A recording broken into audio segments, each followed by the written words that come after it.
Yo, yo, yo. Once again, we are back. This is Witness Messengers Podcast. Of course, I'm Mo. I'm Mike.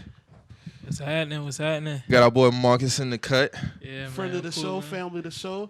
Of course, behind the boards, as always, the only one that we trust. We got Mr. Top Shotter himself, Drew Money. How y'all fellas feeling today, man? The original wedding crasher. Yes, sir. Ski. Whoa, But it's like your fifth one this year, ain't it? My daughter been in like 6 of them things. All right, I see where we going at today, guys. My dog IG story been lit last night now. My dog Two with shirt off. Shout out to Two, Two man. was dumb and died. Yeah. You know it was dumb when the shirt come in tucked. Not Mr. Dapper Dan himself. Yeah, that was good, man. Anyways, man, how was y'all week, man? What's going on? with Pretty y'all? good, man. What's good, man? Weather Good feeling week. good. Yeah. I saw a lot of people popping out last night. There was a lot going on in these streets, man. Like I rolled by a few spots and them shits was capacity packed, man. Yeah, like, man. I had to pop out last night, man. Pop out when you No, been I'm at? bullshitting. Not pop out. Not pop Yeah, out. niggas was popping out last night, man. Everybody been Niggas ain't even let my tweet breathe last night. They was on that shit immediately. I saw that shit and I kept scrolling. But what was going on with you, Marcus? Everything good? Yeah, man. Good. It's been chilling. Parallel rolling. Yeah, man. This wintertime, we got a lot of good shit coming out. You know, right now we at stage 1, basically about to get some sample stuff out just to test it out, see how everything looks, how we want to put it out, and then just roll from there. But everything's been good, man. I'm about to pop out last night, but I just fell asleep. So that was a dud I last wanted night. to pop out, but I saw everything too. going on. I was like, you know, let me fall back. Word. I didn't even feel like that shit. Gotta last lose some night. 92 bricks sometimes. But let's get into this shit, man. 92 bricks and wings. I ain't on that Lizzo shit. But Top tweet of 2019. yo, Nigga said Lizzo lost 92 wings and had to fall back. why did Lizzo leak that girl photo and shit? Like, to possibly get that girl hurt over a wing order. Why did she do that? Hey, man, don't play with them. Hey, man. Don't play with her food, man.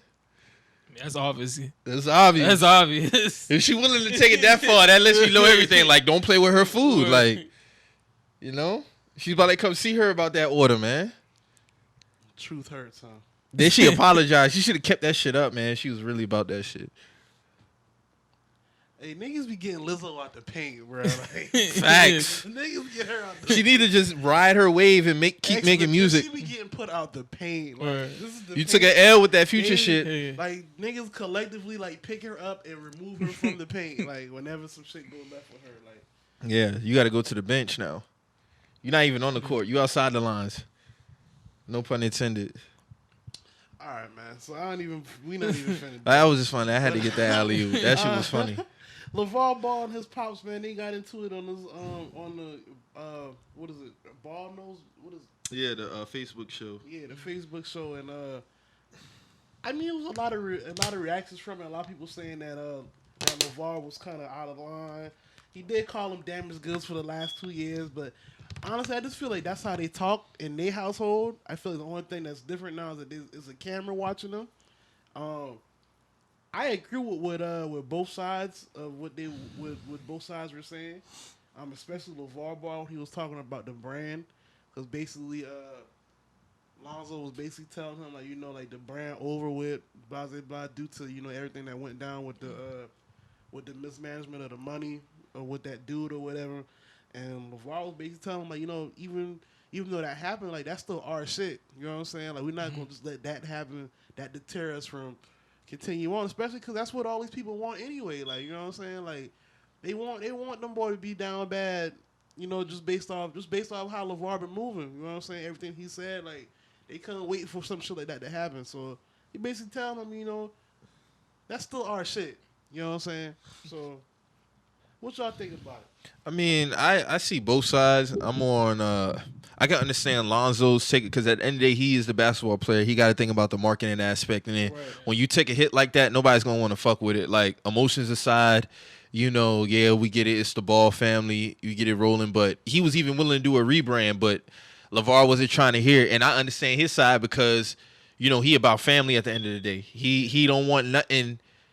Just like he said, well, just because a bad apple or a branch or whatever, like he wasn't willing to let it go based off of somebody fucking up, regardless of how big it was to Lonzo. Like he didn't see it like that. As far as the level of impact, they didn't see the level of impact the same. So, I understand it. Of course, a lot of people was waiting for the reaction. Of course, they ran with the clip that said every headline was, "Oh, he said he damaged goods." Yeah. I expect people to be a lot smarter than that, but at the end of the day, like it's people. At the end of the day, a lot of people are stupid. A lot of people are dumb, and they're gonna interpret it. Yeah, they're gonna interpret it for however way they feel about LaVar, and that's what I saw it as. A lot of the headlines said that, "Oh, he said he was damaged goods." That's not what he said. If you listen to the clip, he was saying what people were saying about Lonzo. Yeah. He basically saying like, "So I should cancel or stop running Big Baller Brand because people saying you've been damaged goods for the last 3 years."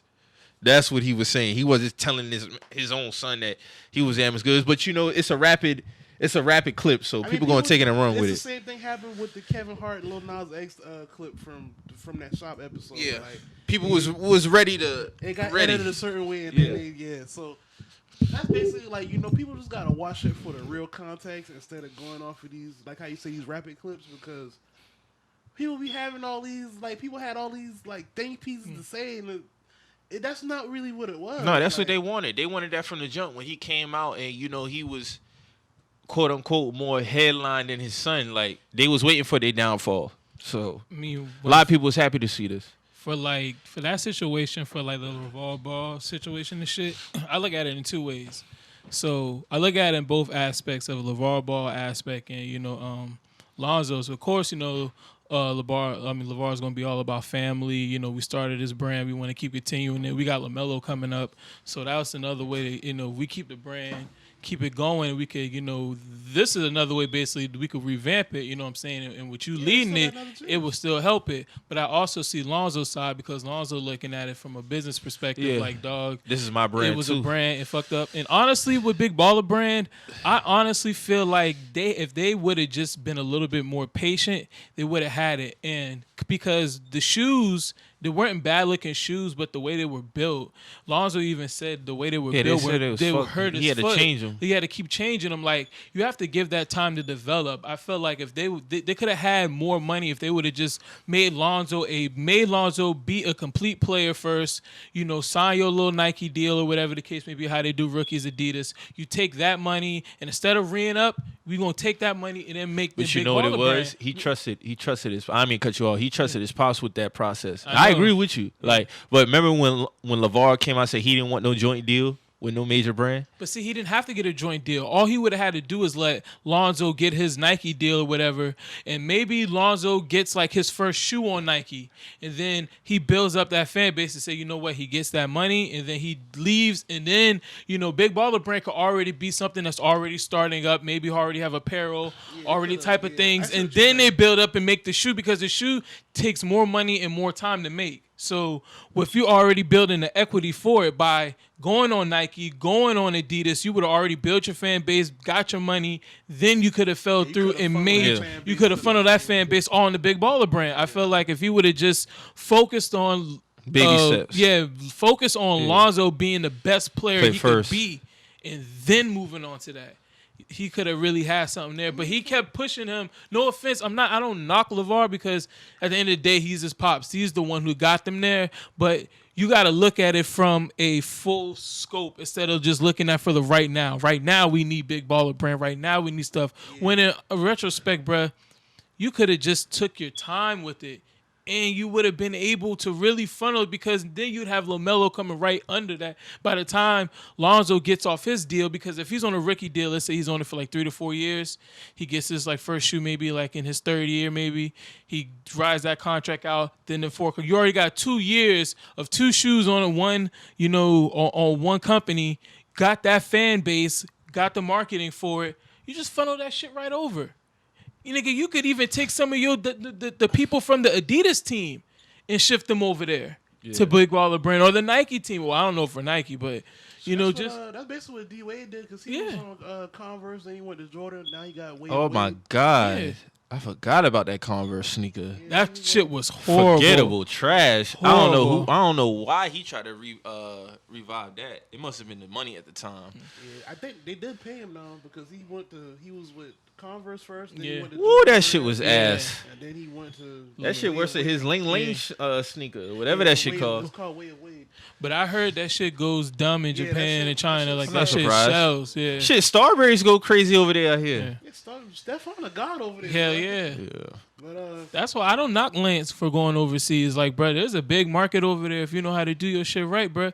The overseas, like Jeremy Lin, I don't know why the fuck it took him so long to go overseas instead of being a fucking Because you journeyman. wanted to be accepted over here. Nah, bro, you need to go where you're accepted, and you need to go where, at the end of the day, bro, you can make the biggest impact. Whether it be you can make the biggest impact financially and culturally. Well, I don't think he was there. going over there because, I mean, from a business aspect, he was getting contracts. Yeah, he was getting contracts, but instead of I'd say this instead of him. he ain't getting cashed out over Yeah, there. he's not getting cashed out. I guarantee you those after we that know Hornets that. deal. After that Hornets deal, he probably was getting like veteran, maybe a little bit above veteran. believe Veteran. that. But Got if a he ring would out have of it. went over earlier, that nigga would have been cashing out maybe 10, 15 because he still was popular even in Charlotte. He'll be set Like, over there now, though. Yeah. Yeah, he'll be set. Yeah, With no the more- whole, no more- no but more with this crime. whole Yeah. Lavar, with this whole Lavar thing, like, I wanted to see it grow. Like, me personally, I wasn't a fan of the sneaker, but I did want to see the brand grow just on the fact of what he was getting hit with in the media. I wanted to see it take off. It's just unfortunate to see it fall the way that they did, based off of, like he said, one bad apple. But that shit is major, so I can understand why Lonzo wanted to separate himself from it. I still wasn't a fan of him covering up the tat and posting it. You could have just did that on the DL, Yeah. and you know that's that's like a gut not- punch. Yeah, you it's know what I'm not- saying? it's not good business. But you know, even Lonzo as a player, I still think he's going to be a great player in the league. I he still is. think he's going to live up to the hype. His story is far from over. I don't know why people are trying to make You know, it seem like- what it was because his father was talking so much, so people wanted to see results automatically. But with the squad that they got down in New Orleans, I think, and him being a facilitator first, a playmaker and a scorer, like Ceiling Lonzo high. is a lot of Yeah. things. You see what I'm saying? So his ceiling is very high. Like he can create his own shot. He can get to the rack. He can shoot. He can pass. He can defend. He probably, Yeah. if not the best on-ball guard yeah. defender right now. So I'm interested to see how him, Zion, you know, Ingram, all them boys like mesh. They got nothing but youth down there right now. Yeah. I'm interested to see as far as a sneaker company who he might get with, collab with. I would like to see him with Nike, but you know I'm kind of biased. I want to see everybody with Nike. Yeah, I don't want to see nobody with Adidas or no shit like that. Unless they got Kanye running the basketball division too, then yeah, That would be fly. Yeah. But I think speaking of that, man, that Adidas shit, man, that basketball shoe shit is a dub for them boys, man, because they got Trey Young looking silly, man. Dog. He's with Adidas. Yeah. Dog, and the thing I don't get is if you look in their archives, they got some They fly. got deep- They they got some fly basketball like, shoes. yeah, but- Like, why don't they just try to like remold that into something like more modern? Like, y'all doing niggas some doing other some shit, old man. other shit. Like, y'all really could make that shit poppin' if I y'all think would the take some of only your old somewhat shit out. decent Adidas sneakers was Kobe's Crazy 8 and T-Mac, one of T-Mac sneakers. I can't remember. Yeah. They EQT series. Yeah, was it was pretty dope, hard. yeah. That Black Top series was hard. Like they got some shit, but it's like Man, you know what used to be the shoe to poop in? Like Adidas Pro models, bro. Yeah, the like, Pro models, Pro models were like why heavy you not hooping doing shoes. I never shit bothered like with that? Word. Like, you know what I'm saying? Like LeBron used to play in them shit in high school. Hell so, yeah. I don't know. Yeah, he man. did have those sneakers in high school. Yeah, man. I don't know, man. So moving on, man. The Revolt music conference hit Atlanta last week. Yeah, the Revolt Summit. Yeah, the summit. Of course, everybody probably have seen clips from the panel that they had with they had Tamika Mallory, Killer Mike, T.I., Candace Owens. They had some other guy. I There can't was some remember other his people name. up there, but I don't really know them. But everybody was talking about the interactions between Killer Mike, Candace Owens, and T.I. specifically. Everybody like basically was talking about, you know, social justice, like, you know, it was basically like a social justice panel. Everybody was speaking on, you know, certain things going on, and you know, it was very interesting, man. I honestly feel like, you know, when it comes to this politics shit, man, like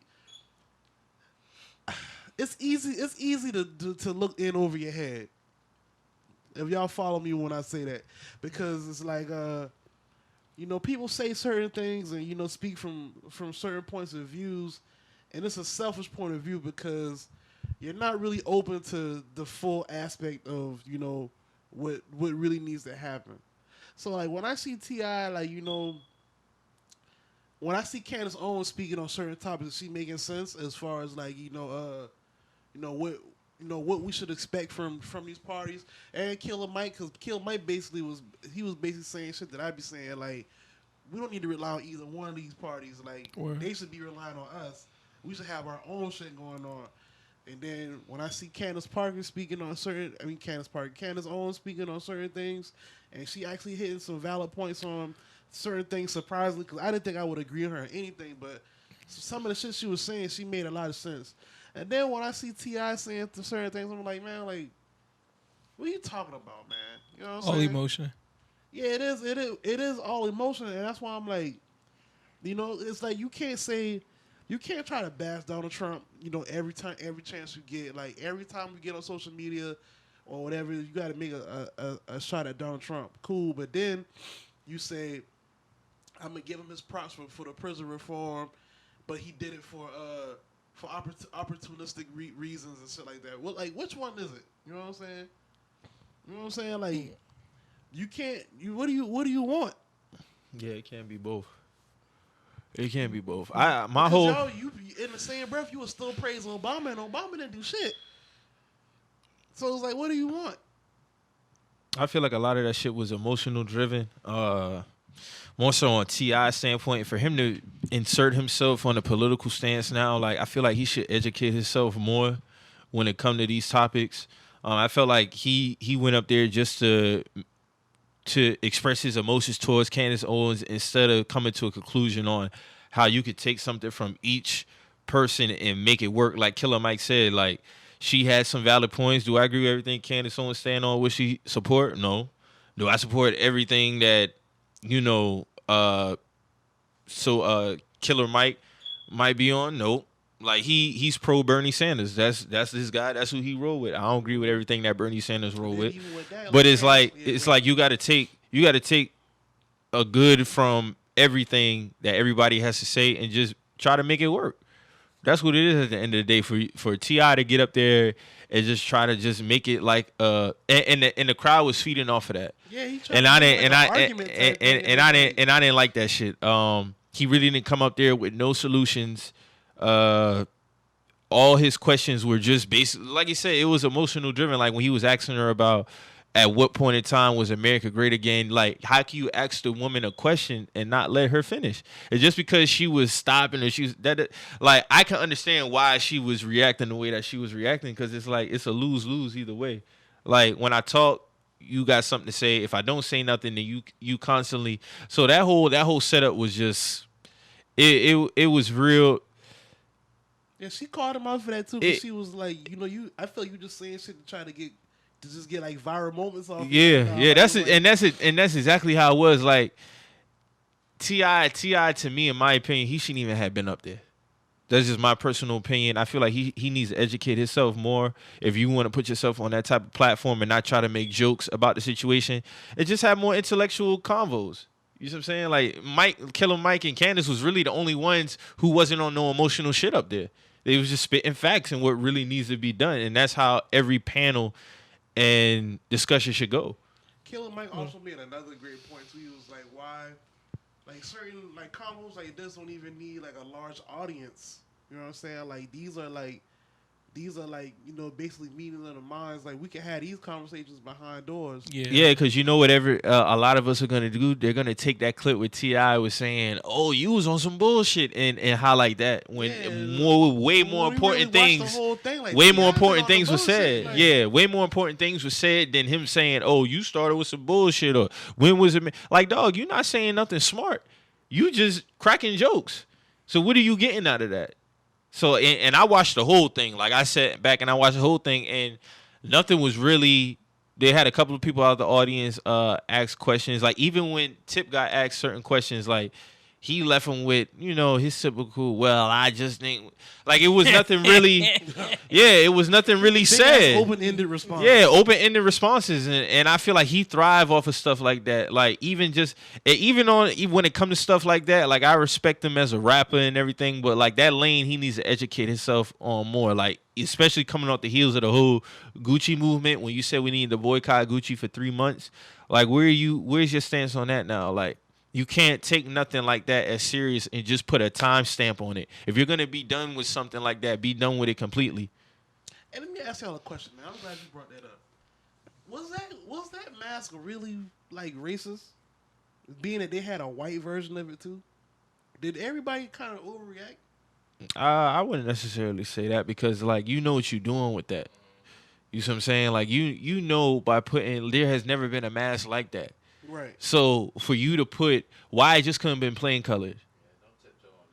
No, I'm just asking a question. Yeah, like don't even play with that. Like, the mask could have been fully white. The mask could have been fully black. Like, for you to put the red, what's the purpose of having red lips around the mouth? You know what you're doing with that. You it's know, like when you put shit. Then you put it on the white girl.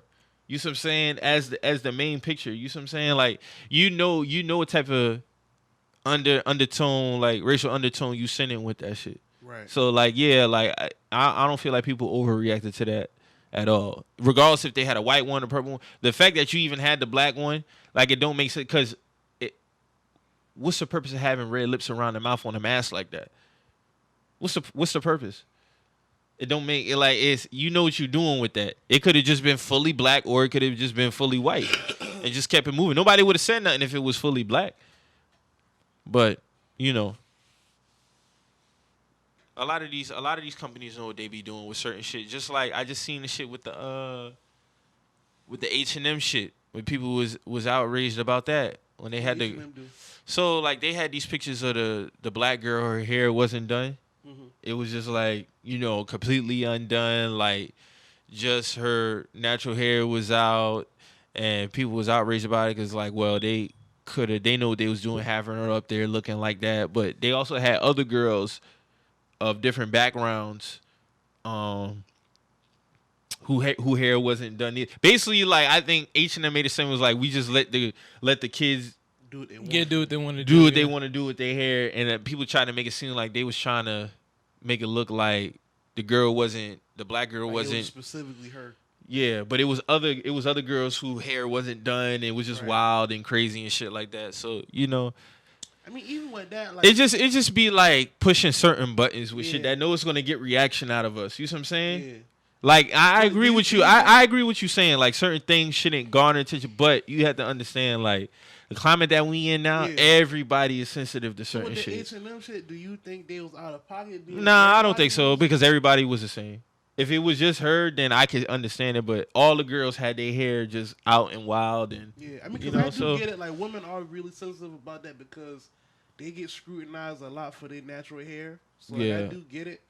But like, now it wasn't like, it was kind of wild. Now it wasn't done at all, none of that. But everybody, you had to see it. Everybody's hair was like that. Yeah, but like I was saying, like, black women do get scrutinized for their natural hair a lot. So I do get it, but if you're telling me that everybody's hair was like, undone, that might have been the theme of the shoot. Like, I don't know. So if it's a theme of it, then but Mike said he made a point and statement, like, they know that this is definitely going to get a arousal out of black people, but only if they know, like, somebody is in that department who's not going to really, like, check over it, like. So it's like, why isn't there anybody in that black, like in H&M, like a black person to be like, yo, that's probably going to get a negative response to the black community having this girl's hair like this. It's and I hate to use the word distraction. They have to know. They have to know. Like, they have to know. It makes me think that there's some one black person there who's like, yeah, that's going to get an arousal. Yeah. Yeah, put that shit up there. Yeah, put that shit up there. Draw more attention. Is that H&M's fault, or is it the sellout's fault? What you mean? It's probably he just said it's one. They got one black person that would actually, like, okay. I'm just saying, it might be that one black person that just be like, no, there's controversy, and just be like, yeah, okay, that shit. When we put it up there, it depends on their rank in the company. I don't know. Or maybe they're just clueless. Maybe they're just fucking clueless. But I don't think they're clueless because this shit happens all the time. It can't be clueless. Can't be clueless. You can't be if you have these people modeling your clothes. Yeah. You see what I'm saying? And then even on top of it with the parents, it's like a lot of people saying it's the parents' fault for not having a girl hair done. Well, all right, cool, however you want to go. Show me like all the kids' hair was done. It was all white, black, Hispanic, all of them. The theme? That's what I'm saying. Is that the theme of the overall shoot? I don't think it was a theme of the hair. I think it was just them letting, okay, you can have your hair however you want. We just want you to model these clothes. That's what I think it was. I don't think it had nothing to do with the hair. Maybe they didn't intend for the hair to be a focus. Maybe they just want y'all. They probably didn't think that. Nah, I could shoot them some bail and probably say they probably didn't think the hair was gonna have no focus. But well, you see, like you said, when it comes to black women and hair, it's a sensitive topic. Yeah. So you have to know that it's gonna be some fuss about that. That's all I'm gonna say on that. Yeah, I get it. I get it. So that's what I'm saying. Like maybe. I don't know, man. Plus, H&M already got a smudge on their resume. Yeah, anyway, they got a little history. So it's like it's like a track. Yeah, it becomes like a track record. Yeah, now it's like, all right, what do y'all? What's really going on? And that's what I'm saying. Like when, bro, that's what I'm. We have to learn what to be emotional towards when it comes to certain shit. Like, I'm not saying people don't have a right to feel they type of way, but how much energy are you gonna give it going forward? And that's why I brought up the Gucci shit, because it's like, okay, people have every right to feel some type of way about it, but don't put a time stamp on what you're gonna cancel. You see what I'm saying? Like if you're gonna, and that's why I didn't agree with what T.I.'s stance on it, because and the fact that you have influence within the culture, you have this huge platform. So for you to put a time stamp on it is like you playing with it. So then these companies look at that and be like, oh, these niggas would be mad for. We got and they not worried about our money anyway. That's the thing. Like they don't make their clothes for us. So they're not even really worried about it. You see what I'm saying? Like that's how I feel with and then even with Dapper Dan when what he did with Gucci, I don't think they went into it taking that serious. I think they did it just to save face. I'm just talking about on their end. Because at the end of the day, with the Dapper Dan shit, I feel like it was strategic on Gucci's part. I credit him for what he did on his side of it, but I don't think at the end of the day they really was putting too much stock into that whole shit anyway. Because like you said, like niggas are still buying that shit. Yeah. So what are we really mad at the end of the day? Me personally, I like the boycott shit was always like especially when you started pinning, when you started pinning the Floyd against the people, like that was corny. It became, and that's what we do every time. It's like we always want to pin our own against each other, like pin Michael Rappaport against somebody. You know what I'm saying? Like do that. Gucci now Floyd a coon. Well, T.I., you ain't make a song about nobody else. All these other rap niggas that you be around there with that still wearing Gucci to this day. Where did this song for them? But you your best friend. This nigga had the mask on. That's because it was emotional. Floyd, you just had Thug on your podcast. That didn't come up not once. It's emotional driven. You know what I'm saying? That's all the dislike, his dislike towards Floyd. That's all that shit is. So basically, you used a Gucci boycott to make a personal jab at a man that's still wearing the brand. You ain't say nothing to one of these rap niggas that you talk to every day that still wear Gucci. Hey man, Floyd don't be bothering nobody, Floyd don't man. bother Floyd just be by him. Floyd be in Vegas, bro. And I agree with everything Floyd said. He was like, bro, like, what the fuck you even talking about, bro? Like, everybody wanted to kill him for that shit, but at the end of the day, man, I fuck with Floyd, and I fuck with him as a boxer. What he do, how he grown, like. The man work ethic is unmatched. I don't look for him to be no political figure. He's you see what I'm never saying? Like inserted himself in that lane. So I never inserted him. So of course I expect him to whatever the fuck he want, and I give a fuck. He's been that same way since '96. I don't expect Floyd to change, bro. Like it's not gonna happen. That's why like when I seen the one video he posted, like I find it funny. People always worrying about what the fuck I be doing. And like he's gonna boast like the nigga had his suitcases with. So you know what I'm gonna do? I'm gonna go on vacation. Excuse me, vacation, and I'm gonna bring 30 watches for each day. Like that's his persona, and I can't be mad at that because he's always been the same. Yeah, he's never switched up. He's never changed it. So when you try to insert him and then try to pin him against the people, like that's corny. Like at the end of the day, I feel like we need to be more focused on other shit that shit right there is minuscule, man. Yeah, compared to what's really going on out here in the world. Yeah, like I was seeing the other day about how Brother Polite had made a post about how black people don't benefit being racist towards white people. And like he was spitting some facts like really don't, because white people racism is integrated within business. Like that's basically what it is, economics, everything. Like they have everything. Yeah. They have everything in place to really benefit from what the fuck they do. We don't do that. All we can do is just a bunch of hatred, a bunch of words, of anger. Yeah, that's it. And words, that's it. Like you have to have some type of foundation and economic drive at the end of the day. It's all about that's all it is at the end of the day. All this shit is about economics at the end of the day. What are we doing as far as education and economic wise to further our people? That's what it is at the end of the day. I'm not gonna be walking down the street saying "fuck you, cracker" and all this other shit. Like that's not doing nothing. Yeah, it's pointless. Yeah. Like you have to get in. This is a monopoly at the end of the day. You gotta find your little way how to basically empower yourself and empower the people around you. And then y'all got your own little circle of things, and at the end of the day, y'all won't have to deal with them folks. Y'all won't have to deal with them because y'all got all y'all money right here. You know? That's how you really defeat it at the end of the day. Chestnut checkers. Yeah. Yes, 100%. So yeah, man. I just want us to be better with our platforms, man, and more responsible with them.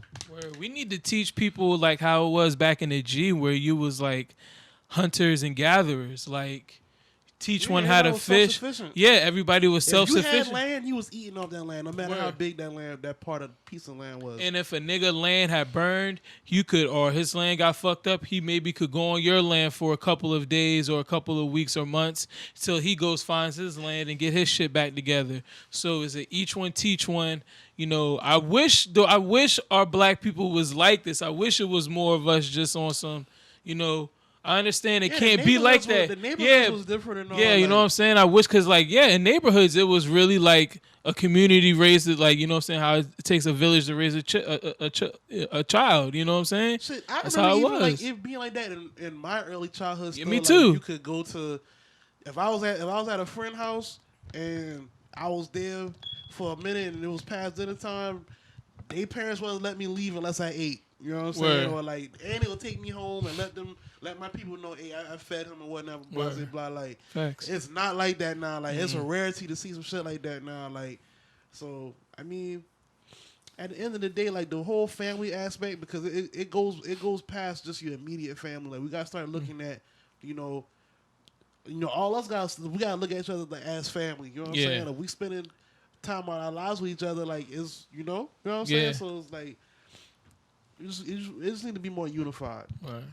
Yeah, because all that going back and forth about, like Killer Mike said, who got the best, like, that shit don't mean nothing. Yeah. That shit don't mean nothing at the end of the day, because you know what's going to happen? These white people going to get out here and they going to get whoever they want to get in office and keep their businesses thriving. Like, that's how it's always been. At the end of the day, man, you got to be self-sufficient. At the end of the day, you got to be self-sufficient. And you gotta. I encourage, like, everybody can't be an entrepreneur, but I encourage. Yeah, everybody can't. Yeah, just to invest. And that's another thing. Though. It's too many Chiefs and not enough Indians. Yeah, a lot of niggas not getting in where they fitting in. A lot of niggas want to be Chiefs within the culture, and everybody can't be a Chief. Just because you're a rapper, don't mean that you could be a Chief. Just because you're an athlete, don't mean everybody can't be LeBron James. You see what I'm saying? Like everybody has their certain role. Just because you have a platform doesn't mean necessarily you have to be out here doing. Oh, you can do your own thing. I don't know what you could be doing behind closed doors. I know Marshawn Lynch. Shit, he put on a lot for Oakland, but he's not headline as far as like a voice. Like he do his thing on the lower tier level. There's a lot of people who's doing that, but I feel like a lot of people just want to have a voice just because it's the popular thing to do. Yeah, and that's not the route that needs to be going. Known for having a voice, but not actually using that voice to do shit and being responsible with their voice. Yeah, and be responsible with it. Yeah, that's more dangerous than anything. Yeah, once niggas get off that type of shit, then we'll be all right. But I just see a lot of niggas just want to be known as being that person. You know what I'm saying, and not actually being the person. Look at 6ix9ine. Look how that shit played out. Whew. We're gonna get on 6ix9ine. right now, let's talk about let's talk about Snowfall and Power real quick, man. But how y'all feeling about Power, man? I stopped watching Power. Once season No, 6. you didn't watch last night. No, once it hit season, on the last season, I think when it was episode, it was like episode 2. I think I checked out, and then I got on Snowfall, and then I just haven't stopped watching. Just checked out on. I just checked out. I'm only still with it because like me and Mike say. Yeah, y'all been watching, We but invested. So it's like I've been an on and off watcher of Power. So They bounced back with their episode last night. I ain't gonna lie. I'm checking for it. The writing was pretty good. Yeah, it was The, alright. the story was pretty good. The only thing that I got a gripe with was how this nigga Tommy shot up an entire penthouse with a automatic rifle and nobody heard nothing this whole time. Like this nigga switched clips and all. Like you ain't had no urgency to hurry and get this shit done. No urgency. You know what I'm saying? But So, Tommy a crazy motherfucker, man. But yeah, you right though. You right. Good, but he just like how he killed the girl. Like he did that. He did that just like wasn't you no got rush. that done. You got that. I mean, but that was still kind of quick though. You got that done and you got the fuck. I think he on, but- wanted to send a message with that shit. Because like you said, he could have easily hit he could have easily hit Proctor with a silencer like he did the girl. Yeah, but you spraying this big ass Penthouse. a whole penthouse now. You done sprayed up multiple rooms. Not one camera catch you like in like you know. All the ghosts got cameras in his house. Right. But All still, like it's like all right. I felt like the show was I really did. I was like, damn man, like Proc going, man. Hey man, That shit was crazy, I don't bruh. understand how they killed him like that, but you know, I don't. I don't feel like he really was gonna testify though. I don't think he was neither. I think Tommy should have let him Let him explain this let him shit. explain this shit. Yeah, but he wasn't trying to hear that shit. But I mean, I get kudos. I get credit where credit's due with Power. Like y'all writing game kind of stepped up on this one. This episode was pretty good. Snowfall is real good, man. I'm interested to see how season 4. So you caught up all the way? Yeah, I caught up all the way. Shit is Caught up dope all the way. as So we can fuck, talk man. about everything. That shit is dope as How, fuck, bro. what do you overall? What do you? Because I didn't know you watched the whole thing yet. What do you think about it overall? I think it's a good show. I think people are running out in terms of being one of the greatest shows ever and like nah, dog. You can't give a show that until you can say it has a potential, but let the series finish out first. I mean, we 3 seasons in now. I think It's still got season 4 to come. I say it got potential. I do like the writing was pretty good. Some episodes were slow, but that come with everything. And the acting is real good across the board. The storyline is real good. I'm interested to see how the trust between Franklin and Teddy. go forward. Being that he know who he is now. So I'm interested to see how that storyline plays out. The girl who shot Franklin. I'm interested to see how that play out, but most likely 9 times out of 10 she probably just gonna go straight. I don't really want them to highlight that too much. They need to just end her character. Like she go to jail and that just be the end of it. As far as that. I saw a lot of people talking about the finale, how they didn't like it. I appreciated the finale. I thought it was a great. I thought it was brilliant. Me too. I thought it was it brilliant. was a great finale. It highlighted how no matter what path Franklin took, he reverted. It was gonna take him back to the streets, and I appreciated that. I don't think he. That's the thing. I think the finale did a good job of explaining that like you said, like he is who he is. No matter what he was going to do, He's truly a product of his he was environment. going. That's exactly. He was going to be a product of California. Just like even the small scene of when his uncle and Leon was arguing, it was basically like and him just like. Just getting all tight. It was like, bruh, like he really don't want to do this shit. And then on top of that, he hearing this argument. It just just him with the whole college shit. Yeah. It's just like, damn, bro. Like he really don't have no fucking choice. Like either way, you're gonna have a headache with either one. I like how they highlighted that because it just took him and like how he was just like trying to process, just trying to process the shit. Either way, he had to. Either way, he knew he was gonna have a headache within either field. So I thought the finale was brilliant. Yeah, I think people should try. Overall, the season was good. Leon, that nigga. Too emotional. That nigga, and again, but you always gonna have to have that nigga within the storyline, the emotional nigga, like holding on. He remind me of Alpo. And Leon is trying to show his power when he don't really have none. And I'm glad that they had that scene when Franklin had to break it down to him. He's like, he's that man at the end of the day. Like, you always lose, but I'm gonna have to pay for that shit when you keep fucking with this man. You see what I'm saying? So like, that was a great scene too. That was a great scene. Like, cause Leon needed that. He had got that throughout the whole series. Like, he was skating by with that shit. Because to be honest with you, and I fuck with Man Boy. You see what I'm saying? I fuck with the character. A lot of people think that he a snake, but I fuck with him on the stance of he didn't let his trying to get some money, he about business. He not letting his emotions get the best of him. Like, you remember the scene when Leon came to bring him to work and Wanda was giving old boy the head. Yeah. So Leon took the work back and left. Yeah. That would have been opportunity for this nigga to like, but Man Boy was just like, all right, man. Like, you see what I'm saying? Like, he throw the shit on the ground. He be trying to sun that man. And Man Boy just be like, hey, you know what? It ain't worth it at the end of the day because we really getting some real money at the end of the day. So I fuck with that character a lot, bro. A lot of people think that he a snake, but I fuck with him. I fuck with Man Boy. Bro about getting some money, man. He didn't really care about us. Yeah, I fuck with Man Boy. I just know at the end of the day, Man Boy slime. Because even when they went to go try to go rob them boy little spot, the little taco truck or whatever, food ice cream truck. Yeah. And them boys shoot them boy and the driver dip. You know what I'm saying? Man Boy didn't have to give up the driver. He didn't have to give up his homeboy, but he did it anyway because he knew at the end of the day it's about business. It's about business. I get this nigga away. That gives, that's blood on my hands. We both got blood on our hands, and then we could both get some money together. But anybody else would have just been like, you my dog. I'm not gonna throw you to the wolves like that for some bread. But fuck, Man Boy said fuck that shit. And I can, at the end of the day, bro, he got a lot of respect for Franklin. Yeah, he do. He got a lot of respect for Franklin. But shit, I wonder what's gonna happen with him riding on Sully. You know what I'm saying? Because Sully's a blood, and Man Boy obviously looks like Man Boy's a Crip. Yeah, they Crip. Yeah. So I feel like with Man Boy and his character, I don't want it to be like with his character. It should be more of a how can I put this? It shouldn't be the typical like it come to like when he gotta die because he doing some snake shit.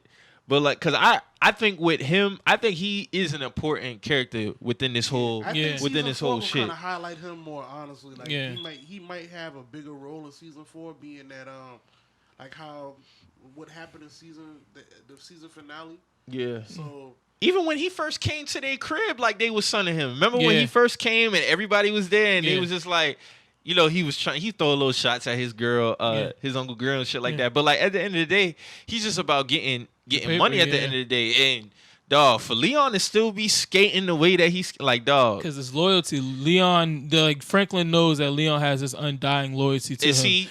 That's always gonna trump the fucking dumb shit that he does because he knows at the end of the day that this nigga really truly has my back, and that's the type of shit you can't find. Yeah, you're right. It just like I'm interested to see how Man Boy character develop. And it's crazy. That's old boy who started off on Instagram doing Craig. Oh, I didn't know Craig. That. Yeah. Man Boy was like a Vine. He was a Vine. Yeah, he was a Vine dude. So that's good to see him get that role, man. He playing the role real good too. So it's like the way it's cinematically, the way it's shot, the way it's shot brilliantly. It's shot brilliantly, man. Like I'm not saying this is going to be. I think when it's all said and done, it's going to be one of the great shows. Even the scene when his uncle is walking through all the chaos and shit, it's like, bruh, that shit was the music brilliant. You can tell that's all because like John Singleton. You can tell that's all like a director's eye. Yeah. I think one of my favorite things that ended up happening was like how his mom finally just came to grips with it. Yeah, like it just got in on the business side of it and started like basically cleaning his money, funneling his money, cleaning his money and shit like that. So that was good to see too, because I really didn't want to see him and his mom. Yeah, go at it for like a whole series. You see what I'm saying? So it's good to see that part of it ended up coming to it. And another thing. life always has, as far as like within that show, it always has a funny way of showing like what can happen to you. So you remember how Franklin used to get on Leon about Wanda? Yeah. And how Leon finally had to tell him like, hey, bro, like once they get on that rock, like you think she too good? So like, and when he first saw her, like I know that shit crushed him. Yeah, I know it hurt him. Yeah, that shit crushed him to see him go, see her go through that shit. But hey, man, never that's trust a game, smoker, man. Shit, man, I like that. And y'all, does anybody in here fuck with Top Boy?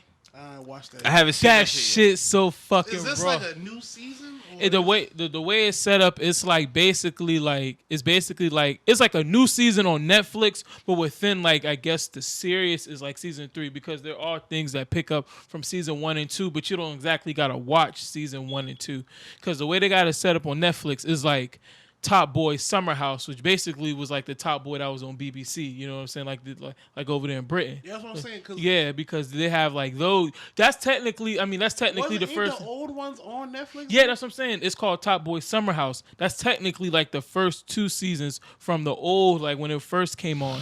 But then when it got picked up by Netflix, this is like the new season 1 for Netflix. But technically, it's like season 3 altogether. But you don't have to exactly the way it's set up. You don't have to really watch season 1 and 2 to really get what's new going on in this, quote unquote season 1 for Netflix, which is season 3. Do they have all the episodes up? Because I heard some shit about how Netflix was gonna start doing week by week shit, and I think that shit whack. No. They got all the episodes. They got all the episodes. What Hulu doing with that Wu-Tang? Yeah, and I be falling off with that shit. But with Top Boy, you can watch that shit straight through. That shit is. So you already finished the series? Yeah, that shit dope. I've been watching that shit since when it first came on. When it first came on Netflix in like 20. Yeah, I remember Drake was promoting 13, that shit. 14. He's an executive producer for yeah, that shit now. That shit is dope, dog. Like the way, like everything, like the slang, the way niggas move out there. Like this is in Europe, right? Yeah, it's in London. Are you a grime nigga now, man? Dog, first of all, I've been fucking with the grime. I've been fucking with the grime since Dizzy Rascal Fix Up Look. I've been fucking with that shit since Fix Up Look Sharp, like 2003, 2004. Cause like I said, I was an MTV baby, so. When you sit in the morning, so I used to be like, this shit kind of cool. Yeah, I never heard of that. So I've been knew about this little thing, and then when I seen this, I was like, bro, this shit's hard. I fuck with that type of grime. I don't like the whole like fake Chicago drill sounding. No, I don't like that kind. I like the real. I don't like. Even in saying that, I think Skepta is the best at that type of. Yeah, shit. he is. But like all the other niggas, like. All the other things, like I can't get with that type of. I don't fuck with all of them, but like I like Skepta. Basically, I really just fuck with Skepta the hardest. Gig has got some old songs like on his old album. No, he got. Sorry, but that nigga sound like he got like a fucking crumpet stuck. No, but this is the thing though. He got like this old album, like his first album, and it really sounds like he's like a London Jeezy on that shit. Like the way that shit sound, like. Man, but it's kind of cool. It's kind of dope. But at the same time, it's like I can't get with all of it. But Skepta is the one who I like the most. Like that nigga dope. Dipset London's not walking through that door. Nah, SAS was the truth, dog. I used to fuck with SAS. SAS was hard, but I ain't fucking with it. I don't like all of it. It's and sometimes it's select songs, but like their style is cool and like dog, like their names are just like be funny. Like the boy got a group called Risky Roads. Like that's so funny to me, bro. Like Risky Roads. Like the way like dog, they whole slang, the way they do this shit, like trust me. But it's hard though. Like the TV show hard as fuck, but just the slang and all the other shit is gonna trip you out. But for the most part, that shit, it's a really good show. It's really good. It's written really good. Like the way it's set up. Like it's a dope show. It's a really dope show. But the lingo is gonna kill you. And like but I feel like it's kind of fun. Bruv. Yeah, bruv. The woman mandem. But the way, and then the way they whole shit is like constructed over there, as far as like the criminal side. Like over here. Let's say we all got a section of Charleston. You got, Somerville. Well, I mean, not Charleston. You're not Somerville. But let's say you got Dorchester Road. You got Ashley Phosphate. I got Rivers Avenue. And we all trapping in this section. This is our 3 little section. We run this shit. We don't, we all got this thing of, Each one got their own. Each one got their own lane. And it's kind of big enough for everybody to run their shit. Out there, they don't give a fuck. Like, look, I'm the top nigga. I'm taking everything. Y'all niggas can't serve nothing unless it's my work. And that's how all this shit be going down. Oh, like, that's how that shit yeah, is. them niggas. So they really fighting over territory. Yeah, because technically, it's really kind of small. The area is really kind of small. So if you got a big, like what they call a state, if you got a big estate over there and that shit got 1,000-something buildings, nigga, that's damn near. That's a whole fucking. That's a block and a half over there. You know what I'm saying? And no boy taking that, and it's only what like we call dope. No boy call that shit food. Only they food going over there. You know what I'm saying? Stop selling your food. Yes, and that shit is dope. And then basically, them boys just going in on territory, like basically. But at the end of the day, what I realized on season 1, they about to catch up on things as far as like gentrification, because the estate that they was trapping out of is now getting bought out at the end of the day by like this real estate company over there. So it's gonna it shows like all these different type of elements that are kind of parallel to what's going on in America, but it's just in the London style, and that shit dope as fuck. Okay. I gotta peep that shit. I'm gonna start it tonight, man. I'm gonna see what they talking check about. that out. Yeah, and when them boys talking about money, it's how we be like, we need bread. We got starting boy. We like, we got the peas, bruv. We need all the peas, bruv. We need all the peas, bruv. Bro. That shit hard, though. I like that shit. Might have to check that shit out. Kevin Hart, man. Mike, what's up with this lawsuit? This man.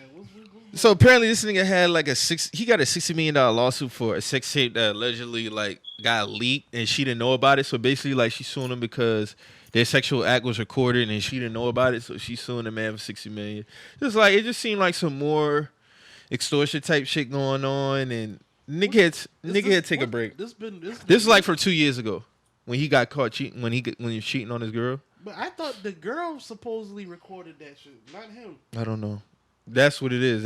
Based on the reports. That's what's going on. And to me, man, it's to the point now. These niggas gotta move more smarter, dog. Like, you shouldn't even be in the news for no shit like this. Yeah. Like, period. Like, if you got that, if you moving like that, bro, you shouldn't even have no contact with the girl. Your homie should be hollering at him. If you got that type of money, and you got a Red Cup boys, or you got like niggas around you, some of these niggas gotta start taking these falls. Like, you know what I'm saying? Like, yeah. That's just what it is. Like, honestly, like, hey, yo, like Chris Carter. Yeah, like, you know, some of these niggas gotta have a fall guy. You gotta have a fall guy, bro. Yeah. Like a nigga that's gonna rack them charges up. You know what I'm saying? Like, he caught hell for that shit, but it was just being real. It's real shit though. Like, Mike Vick should have never went to jail. Never. At the height of his career Never. For that type of shit. Like, you know what I'm saying? Like, yeah, his homeboys downed him out. I'm laying down. You know what I'm saying? When I come home, I'm laid and paid. But it's just shit. Like, it's just certain shit that I be seeing. Like, Mike, right? Like if you move in a certain way, like, you shouldn't be in these girls' inbox personally. These girls should already have a rapport with knowing, hey, I gotta go through blase blah to get to him. Yeah. You know what I'm saying? Like, it shouldn't be like, there should never be room for a girl to potentially have you on hemmed up. Yeah. And I'm talking about across the board hemmed up. Getting money, stealing, none of that shit. Like, none of that. Seemed like Kevin Hart always got himself in this position. It's caught up. It's like, bro, like, you talk to Hove, man. There's a reason why Hove never got caught up in no cheating scandal, bro. Like, he chose to tell us about that shit, but we never seen no crazy stories about how, this chick allegedly, like, shit, even like the elevator shit, we didn't know exactly what that shit was about. Man, somebody paid TMZ, leaked the video, but like, I'm just talking about in terms of like when it come to other women, we never seen this man get caught up with no other females, bro. Like, we never seen it. And for you to have that much money, you should be moving smarter than that. Definitely. Like, you got niggas being like Le'Veon Bell last year. Like, 2 chicks robbed him at his fucking. Like, first of all, why do you have these 2 chicks come back to your main crib? That's number one. And number 2, if you had them, you should have either like a lay low spot, like a condo and shit like that, or you bring them back to the fucking telly. But I'm trying to tell you, this just makes me feel like the athletes really wasn't getting no pussy like that, or really wasn't talking to girls like that. Cause it's like, if you're a nigga who's talked to girls, you should know common sense not to have all of this shit in one area. I'm rich, I can spread everything out. Like, what the fuck? Cause when you come up in my spot, it's gonna be a refrigerator, a couch, a bed, and boom, and that's it. You're on the other side. You are on the other side of town. You know what I'm saying? I just feel like niggas should have a safe house if you got that type of brand, like the safe / slaughterhouse. Word. Like, She can ransack herself throughout that crib all she wants. She ain't gonna find nothing in there. You might find a Bible in a drawer. I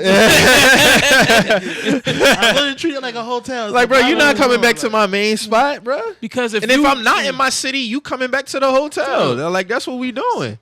It's none of that. It's none of that extra shit going on, bro. None of that. Because it's like if you a nigga who already been talking to women, already knew. Because first of all, if you've been talking to women since you've been a young nigga, you already know like you ain't really got nowhere to place these bitches, and you at your mama house and no shit like that. Like you gotta learn how to spread this shit out. You know what I'm saying? Maybe I could get one to my mama house. Maybe I might have to go to her house. Maybe I might, if I get lucky enough, somebody can rent me a room for a telly for a night or some whatever the case may be. But other than that, bro, you gotta learn how to spread this shit out. I don't know why these rich ass niggas don't know how to spread this shit out. They get too comfortable, man. They get too comfortable. Like the money really is security. They feel like they have security just because they rich. When actuality, you need to. That's when you need protect your this ass. word the you most. Protect your ass even more because you gonna like Le'Veon Bell. You gonna end up. You gonna wake up. Yeah, they gonna rock your world. You gonna wake up robbed out of $100,000 of jury and money. $300K. Like that. Like, and every time you go to that house, bro, you should be coming in there, nigga. You ain't got nothing but practice gear on, nigga. When you coming in that shit, fam, like. Yeah, what we doing? Word. Like here's I mean, because they eyes light up when they walk in there. But like you said, when you come up in here, ain't gonna be shit going on. Word. Might have a TV on. Might the wall have a for TV you. on the wall for Word. you. What you gonna do with that? Other than that, there should be no reason why you bringing these chicks back to your main state, dog. Like, this nah. This sound crazy. We tell them. I know the female listeners like, oh, these niggas is crazy. Like, No, it's facts. Word. Word. I mean, it's just being real. I don't get how they still getting caught up like this, man. Especially like if you gonna play the game when you got that type of money, like you need to take the precautions to play the game. Like, it's like, and that's a rich nigga's game because it's not like if you're an average nigga and you got all these multiple women around, bro, it's gonna be a juggle. It's gonna be a toss up. You gonna be good for a minute, but it's going to eventually this shit gonna hit the fan, especially if everybody in one city. It's just gonna hit the fan. But if you're rich, bro, this shit never has to hit the fan. Nobody has to know nobody. Nobody has to see nobody. Niggas could be literally next door. they just sloppy overall, man. Where, Niggas that's just where gotta the move problems smarter. lie though. That's where the problems lie. Are y'all saying that? Are y'all saying that these niggas just moving a certain way because they got the money? That what y'all saying? Nah, they never had nothing. They So never when had get nothing. They never really had women like that. They never had money. So it's like They when come you from the getting all this slums. shit, Yeah. like, or yeah, some niggas just come from the slums. They don't they just ignorant, so them boys really don't know. Some niggas never had women like that, so trying to juggle all 5 or 6 of them could be a toss up. And some niggas really just don't give a fuck. Some niggas just out here like, we'll just take whatever comes with it. I ain't that type of nigga. Like, I ain't that type of nigga. You know what I'm saying? I don't like people in my business. Word for for one. So it's like, I don't know, man. I think niggas just want to be known for But man, why would you want to be known for that though? Like, there's a lot of other good shit to be known for. Like, and usually be the niggas who usually doing that shit. Like, they be like the corniest niggas, and they be like, bruh, it's never like that. All of my heroes never move like that. Hey, I agree with you wholeheartedly. Derek Jeter gave niggas a blueprint. That's what I'm gonna say. Word, the blueprint. Why don't niggas follow that? Jordan gave niggas the blueprint. He got caught up in the end, but he gave you the blueprint at least through the league. Jordan get caught up? When Jordan get caught He got caught up at the end. Juanita took a lot of that cheese, bro. He knew he had to give that up, though. Juanita's day one. Yeah, not Juanita, but I'm saying, but you never heard nothing. Jordan probably been moving like that. You never heard nothing. I know for a fact Jordan been moving like that. Juanita didn't know she was moving like that. That's why she swiftly went and got her cut. Good word. And everybody happy. Word. Like, everybody cool. Like, no problems, no ain't nothing. no problems. You don't 90 even hear M's about is Juanita. crazy. Like, I haven't heard Juanita Jordan name in like 20 years. Like 90 M's is facts. crazy Word. money, bro. That's crazy bread that she For got. Juanita? Hey, man, Jordan bounced back tenfold from Word, that, though. you know what I'm saying? He got himself a young thing, and then he keep on moving. She probably found herself a new man. She ain't got to work no more. Kids straight. You know, I'd everybody. definitely be on Nita. Bro, that's why I say on Uh, a grand scale, bro. Like women are a lot Still smarter. wearing Jordans, too. Word, nigga. Still getting this Still wearing shit. Jordans, Still too. getting this It shit. seem like women be a Send lot them over. smarter when it comes to that cheating shit, man. Because it's like, They just think it out. especially women with money. Because if they got a nigga who getting money, she getting money, and she doing her thing on the side, like. Ain't really too much of the women getting caught up in those scandals and shit like that. It be the niggas, man. Like, these niggas be out here be moving just so wild and reckless. It's like, a lot of them, I think a lot of women know just how to maneuver within that realm, man. Like, they just built sneakier than us. it's just crazy. I just saw a preview for David Banner podcast clip, and he was talking about how the girl that he was fucking with, she was cheating, but she wasn't cheating on him. He was the side nigga. Oh, damn. She was cheating on another nigga with him. And he thought he was the main nigga. He thought he was the main nigga. Damn. You see what I'm saying? So Banner. it's like, Ooh. that's what I'm saying, bro. So Damn, it's like Banner. they are definitely emotional creatures, but for some reason when it comes to the cheating shit, bro, like they just move a little bit more smarter than niggas, especially the ones with money. Yeah. So niggas just gotta clean up they act Yeah, when it that's come to critical. getting paper, man. Hell yeah, that's Yeah, that shit was working. I'm interested that to see kinda how that shit played Oh, out. Yeah. so he thought he was the main nigga. That she was cheating on. and he But was he essentially was. He was the side nigga that she was when using to it, cheat when on it with. fell down, like she basically just broke it down to him, like, nigga, you wasn't even the main piece. Yeah, that's basically what he was saying. He was basically breaking down on why he kind of like shell himself from like relationships and shit like that. He just run that story up as an example. damn. That's what he was saying. Saying like how he thought he was the main, but he wasn't. Old boy was, and she was cheating on him with him. I might have to share on the podcast why I shell from relationships, but that's another episode. You had that happen to you before, bro? Has something like that happened to Yeah. me? Oh no. Oh. Well, no, because it's another episode. I promise you, it's another episode. Hey, man, it happens. Man. But yeah, that happens. It happens, man. Moving on, man. 6'9", 6'9", 6'9", man. Yo, who hasn't he named in his testimonies, guys? You? I'm not Treyway. I know. I was just fucking Hey with you. guys, I'm not Treyway Entertainment. I'm not part of Nine Trey or any. I don't have any associations I'm with just that. fucking with But, you. Man, it's Yeah. just like it's just the when like I've seen we've seen snitching, like we've all seen snitching, but to see it like this nigga said he's like, yeah, the second day, like, yeah, bro, I'm ready to turn it in. I So thought it he was didn't gonna even give be. a fight I up. thought Like it the was gonna be second a- day, he was just like, all right. I thought it was what gonna the be a fuck you one. wanna know? I thought it was gonna be a 1 day thing, but this shit spanned out for the whole 5 days. Hey, when this nigga was describing how like detailed shit, like when this nigga said Shotty got out the car and got on one knee to shoot, I was like, oh, this nigga's being real descriptive with his snitching. Like, I feel like this nigga been an informant, Yeah. bro. I've been saying I feel Yeah. like bro, bro had some police shit going on. Like even Chief keeps saying, he's like, bro, like y'all don't see like this nigga's police, like Yeah. like who moves like this, like and not be like, you know, touched, like, bro, police. I just Yeah. hope. And I was talking to boy Shabazz yesterday on live about it, and I just hope like Jim Jones don't see nothing come from this, man. Because he has absolutely nothing to do with it, and the fact that they got this man on wiretap with Mel, you know what I'm saying? Like this shit, and he was just having a regular conversation with his homie. You know what I'm saying? Like this Yeah. shit is wicked, and It was more of a suggestion. It wasn't more of an order. I mean, It was you just don't like a know- suggestion, You don't know how like- the courts would want to proceed with that because, like, the way the dog, they're using him to build up their cases against other people. Right. That's all this shit is. But I'm saying, like, you never know how they could, because they could be like, well, shit, we got Jim basically Ordering a hit. okaying a hit based off the conversation. Like, you never know. I agree with y'all. Like, I don't Yeah, I don't think they could really get him. But at the same time, they've been this trying to nigga- get them niggas for a while Yeah, they've now. been trying to get these niggas now. Yeah, they've tried. Like, Yeah. this nigga even brought up like Cardi B, like saying like, you know, I like, heard that wasn't true. I wasn't true? heard that wasn't true. So all right, so he even with minus Cardi B, this nigga's been bringing up a lot of people. So yeah, he it's brought like, up Casanova. This man said Trippie Redd was a blood. yeah, he brought brought up this Frenchie man. from Brick Squad. Like this nigga been bringing Wow. up a lot of people.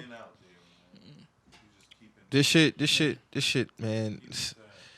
Yeah, he was like the way it's looking, the way it's looking, it just looked like bro was like he was purposely a plant to go infiltrate their shit. Like the way it looks, like they probably saw him like because they say he was like he was on tour and shit before he got down with them niggas. So it could have been a situation to where they could have grabbed him up and was like, "Yo, you're working for us now." Think, man, like this nigga never signed a record deal. He's always been signed to an entertainment firm. So yeah, that's true. That's their business. They business entertainment first. Bullshit first. Talking about 6ix9ine? Yeah. He did sign for $8 million. To who?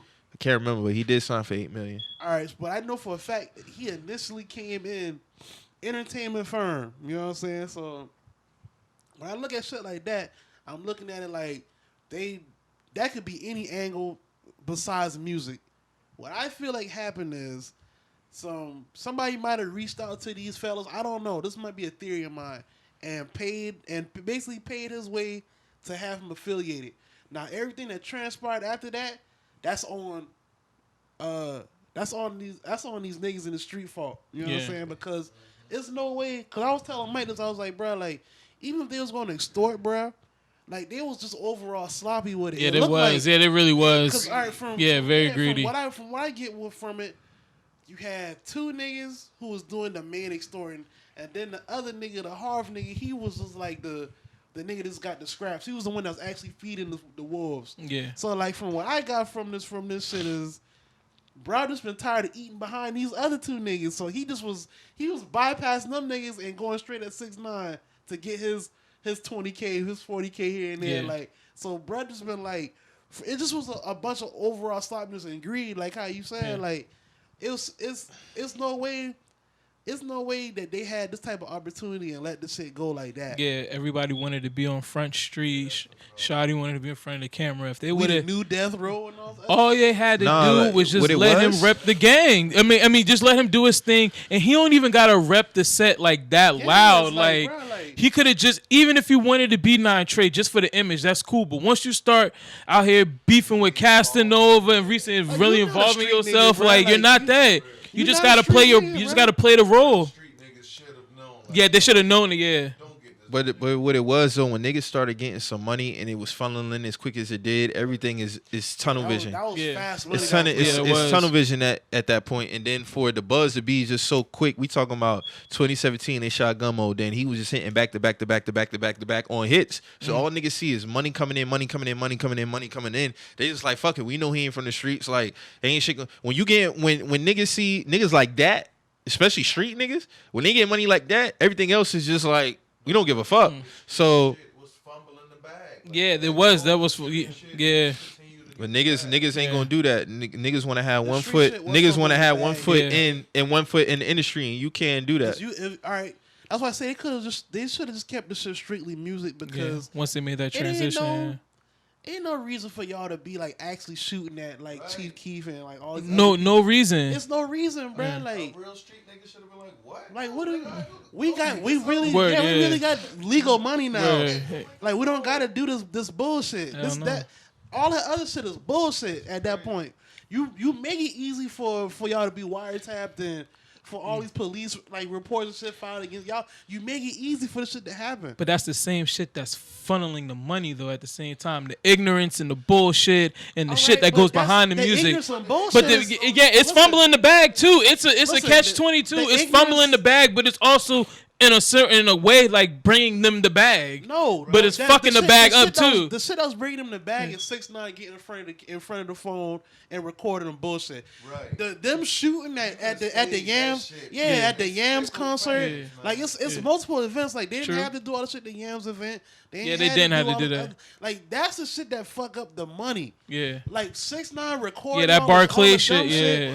That's what get the money. 6ix9ine always being in the news. Yeah. For basically all these viral videos, that's the money. But what are all the viral videos really for? Him like talking shit to another person though. But most of it is him like talking shit to another person or off the heels of him talking shit to another person. All right, so what's the difference in? What's the difference between? But 50's a real street nigga. 50 can handle anything that's thrown at him. All right, so no, Yeah. all right, that's a difference. Yeah. All right, that's a difference. What's the difference between 6ix9ine and Soulja Boy? They didn't fumble the bag. It was fake. Soulja Boy Yeah. even said Yeah.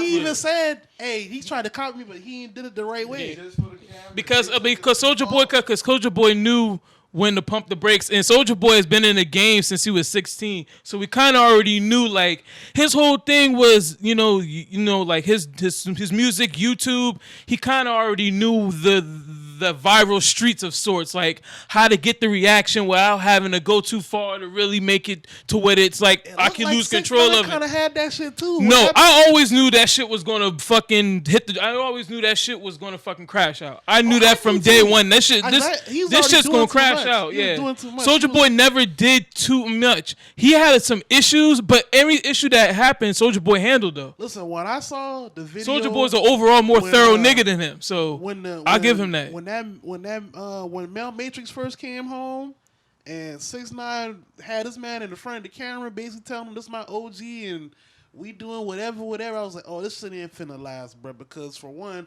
why would a nigga that came straight from the feds immediately just go in front of the camera on some on some rap on some corny rap shit? Like Mel was already rapping before this shit now, but he was like a underground figure type nigga. Like he was like I wouldn't say stack bundles as far as popularity, but hell no. he was around. Yeah, he was in So yeah. But my thing is, you ain't even had to affiliate yourself with him publicly. You know what I'm saying? Yeah, you could have been in the background. When did street niggas want to be seen? If you really out But there, it kind of been like this though, cause Tookie Williams was like that. Like yeah, they've all had this. Is a thing. Like when it comes to, I'm not saying I'm not a street nigga, but I've been around a lot. I have family members, so I already know like certain mentality of street niggas. Gangsters been posing with guns. Gangsters been showing niggas that I really got it out here. You know what I'm saying? That's just a street nigga's persona to some street niggas. Some niggas are very low key and quiet, and some niggas they're gonna show you like, bruh, like there's plenty of, if you look at all those like old pictures from the 80s, you see all the gang members with big ass, their colors, guns, low riders, everything. So it's always been out there for people to see, you know. So I guess it's just one of those things of, you know, bravado and just, you know, niggas repping. But, you know, when you put yourself out there, you know, there's going to be consequences. You know, the police might see some shit. Other people might see some shit, but you're ready to handle that shit. 6ix9ine was not ready to handle nothing that came his way because he is not in his nature. He's an example and now. They should have known. You're right, bro. They should have known that. A real street nigga should have just sat down and said, yo, this is all entertainment. Yeah, you can't. I can't shoot them with no type of bail. Yeah. Like, you know what I'm saying? He Like, used blew as an it. example now. Like, unfortunately, a lot of people are affected by it, but it just is what it is. Like, But where do you go like from his here? last If you're him, interview, though? his last interview, he he coming said home. He Yeah. gonna be all right. his He's last coming interview home, he but said like, he feared.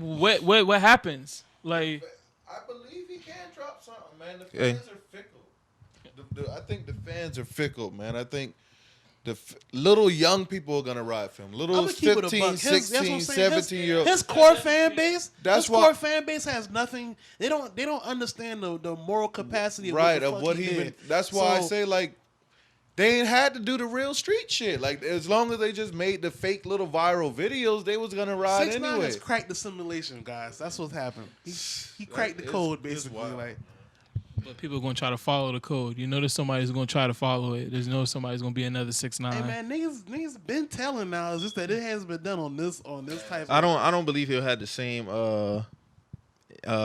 buzz that he had when he first came out. If he New York chooses to niggas not release- doing no songs with him. No, hell no. That's a dub. That's finished. I don't think he's gonna have no same buzz. I don't think people really gonna collab with him like that. This is all my opinion. I don't think he's gonna be as successful as he was when he first came out. I don't believe it. That's just me. Mike asked me a hypothetical question the other day. If we just had to throw a name out there, like hypothetically, who would y'all see being the first person that maybe collab with 6ix9ine when he come home? I say Tory Lanez or A Boogie. I say Ed Boogie. I don't think A Boogie would do this shit, bro. I think Ed Boogie. Maybe I to me. don't- I don't think A Boogie would do that, honestly. That's what I first thought. I don't know. Maybe not. You know, maybe not. I'm just saying hypothetically. Yeah, but Because I just see as I don't see nobody doing a like feature they was with rocking him. tough. I don't see nobody doing a feature with him. Period. Just because of they don't even want to entertain the backlash that might come from that. Even the quickest, smallest joke be like, "Oh, how you gonna do a song with a rat?" And I don't think people even want to have to even deal with that, especially a new artist. So It have to be a young artist. It have to be a young. It have to be a young artist. So I mean, it's interesting. I'm interested to see how this whole shit I gonna don't know, play maybe out. like Jeezy or some shit. He gonna go and grab him Yeah, Logic. Yeah, maybe Logic. He Yeah, gonna maybe grab whoever Logic. got the most plays on SoundCloud at the moment. I don't really think doggone. I think he gonna have to, because if this shit is real about what they're saying about, and I truly believe it's real. Like what they're saying about with his family, dog. Like I don't see this nigga really getting out here maneuvering like that. Like the trolling aspect of that nigga is dead too. Yeah, like that's dead. Like all that trolling shit that he be doing, that shit is done. But as far as like this music thing, I don't think it's gonna be what people like. A lot of street niggas are saying, "Oh yeah, he'll be able to come back," because niggas don't. I don't think it's gonna really be like that. You have to be on like some MF Doom shit every time you perform. You have to wear a mask or some shit. What else? No, like this shit is like this shit is real. Like he's paying a lot of money for his family to be protected. Like as we speak, so I don't think this whole music thing is gonna blow up how people making it, because if that's the case, then you wouldn't have to be doing the shit that you doing right now. And to be honest with you, I think he has to move his family out of there. Period. Yeah, Point 6ix9ine got to wear the Rey Mysterio mask when he goes performing shit. I mean, dog, like he said it himself before he got locked up on his last interview, and I was just going back to look at his interviews just to see how everything, just see He knew how that everything, shit was coming. He knew like that he shit said, was he coming, feared fam. God and the FBI. Like nobody plays around when they say shit like that, because FBI don't fucking play games. Like when they coming to get you, they coming to get you, and when they put that paper in front of you and tell you how much time you look in the face, like, dog, this shit ain't no game. Nigga said, I'm ready to cooperate the next day. Nigga said, yeah. There's like, when you I mean, ready they to asked cooperate? him. They said, the next like, day. according to whatever, are you looking to get out on time served? Yeah. And he said, yeah. Like that's and when I was looking at the Breakfast Club and they was talking about it, and Envy said, and they was asking how much time he gonna get. Charlamagne thinking he gonna do some more time, and Envy was like, "Nah, I think he gonna get time served," Yeah, and I think he gonna get I time think he's served gonna get time because served. at the end of the day, they really don't want him. Nah. They want It the was other never about niggas. him. Yeah. It was So they never about using him. this. It was never about him. So they using him to get what they really want. So they ain't gonna slap no time on the person they really don't want. They just gonna give him time served. They just continue to squeeze what else they can get on him, and they just gonna count that towards. Like him I said, being man, I in just jail. hope like the tide and the energy changes on terms of what you want to do to try to get hot in music and hot. Like this shit ain't no game. You don't have to be no fake gangster and do all this extra shit to try to get on, because the feds is watching. Like that's real. And Like, he got and I put- think a lot of people they get it twisted on when they see a lot of these rappers who come up and they see their lifestyle. A lot of these niggas wasn't trying to stay in that lifestyle. A lot of these niggas rapped about what they had to do in order to get to the position that they in now. And I think a lot of people, they take this shit, a lot of kids, they take this shit and they think it's a game. And they don't think that people serve real time or people really can have cases put on them. And now you seeing it live in effect. Like when you go and you look at this man interviews and you see, oh, suck my dick, I tell people to test my gangster, oh, ain't nobody gonna try me. Now it's a complete 360. And the people who tried you was the one that was right beside you. Yeah, 180, my bad. Yeah, the people who tried you was the one who was right beside you too. So, Yeah. and at the end of the day, man, you know, he's another casualty. I will say this though, when Bobby this nigga come the home, fuck outta here. New York is gonna be a different level of energy, man. It's gonna be God. different. Thank God, man. Speaking of New York, man, I was listening. Hey, you fuck with Pop Smoke, fam? I fuck with Pop Smoke, dog. He cool.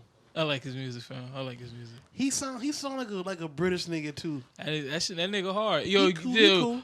like New York on the low got like a little scene, like a little comeback scene. I mean, them niggas been had shit, but you know, It's Drill Jr. yeah, it is Drill Jr. now. It is Drill Jr. Yeah, you're right. It is Drill It's Jr. Drill Yeah, Jr. it is Drill Jr. It's like I don't know, man. I don't. Yeah, how does the New York landscape like far as the music? Because right now you got, who do you have really? You got Course Cardi, you got A Boogie, you got Don Q as far as the young people. I mean, I'm just counting all strictly young acts like Jay Critch, Pop Smoke, Lil TJ. Who else? You know anybody else? Damn. I mean, like, I'm the only. I guess I'm the only one who like keeps up with updated current New York shit. I guess I do peep like all of like the little niggas who make. Like, I mean, they do got some other little niggas out of there, but they ain't really big. Like you got TJ Porter out of Harlem. The little drill music, like he type coming shit up or whatever. But I mean, is that what is that doing for the overall like melting pot of New York rap? Griselda the best out of New York. That's facts. Them niggas don't even rep New York though. Yeah. They Buffalo. They from Buffalo. I mean, it's still New York at the end of the day. Yeah. But they probably feel like from some of the Conway bars I heard is like them boys. They like. I mean, they could do that. You're not doing for Buffalo. They kind of exile like stuff. Like they don't really. I mean that's cool, but they can do that. You always be like I'm the king of New York. Yeah. I mean, you could do that all you want, but you still in New York. I mean, but I get it though. I mean, niggas want to separate it, cause ain't nobody ever came out of, ain't nobody ever really came out of Buffalo like that. So they kind of do. Yeah. That's why Hov went and made them sign that. It's been a Rock Nation. Yeah. I wouldn't say they need them. New York don't need Griselda. I wouldn't say that. Who's really like in New York like really like that right now? I mean, but New York has never really needed anybody. Like it's kind of like they're the only one who really kind you of had carrying. people in New York. I mean, but you had people. But I wouldn't say that they need them niggas. I wouldn't say that. Somewhat though. It's I wouldn't say it's like oh, we have to have Griselda, but Griselda being from New York definitely it's the best representation of New York music. Representation for like yeah, but it's a difference between saying need and then them niggas just putting on for the state. That's a difference. I'm a sucker for Alchemist beats, so them niggas had me since day one. I was like, shit, nigga, I'm with it. So yeah, them niggas. I mean, New York is always they not what they used to be. Everybody know that, but they ain't just gonna completely fall off the map. That ain't never gonna happen. Yeah, they'll keep something hot. They'll keep something mainstream hot, whether it's like a Cardi B or some shit like that. But as far as like the streets, New York, as far as for street music, has been quiet. And then that's when them boy came. So, but they street music. I can't say that because you had Dave, and Dave was holding it down for a couple of years. His last couple of projects ain't really been hitting, but he was carrying that shit for a little while. Dave carried that shit for maybe a year and a half, maybe. Probably I give him 2 summers. Yeah, maybe 2 summers. I give him a summer and a half. So. Yeah, I'm just saying. I don't know. And then he didn't really have the impact like these niggas. It was just certain niggas that was supposed to carry that never did it. Like Vado was supposed to be the nigga that carried the New York wave for a long time. He didn't do that. He's his own reasoning for that. Yeah, he shot himself in the foot. So I mean, at the end of the day, like them niggas definitely killing now, but I wouldn't say that New York needs them.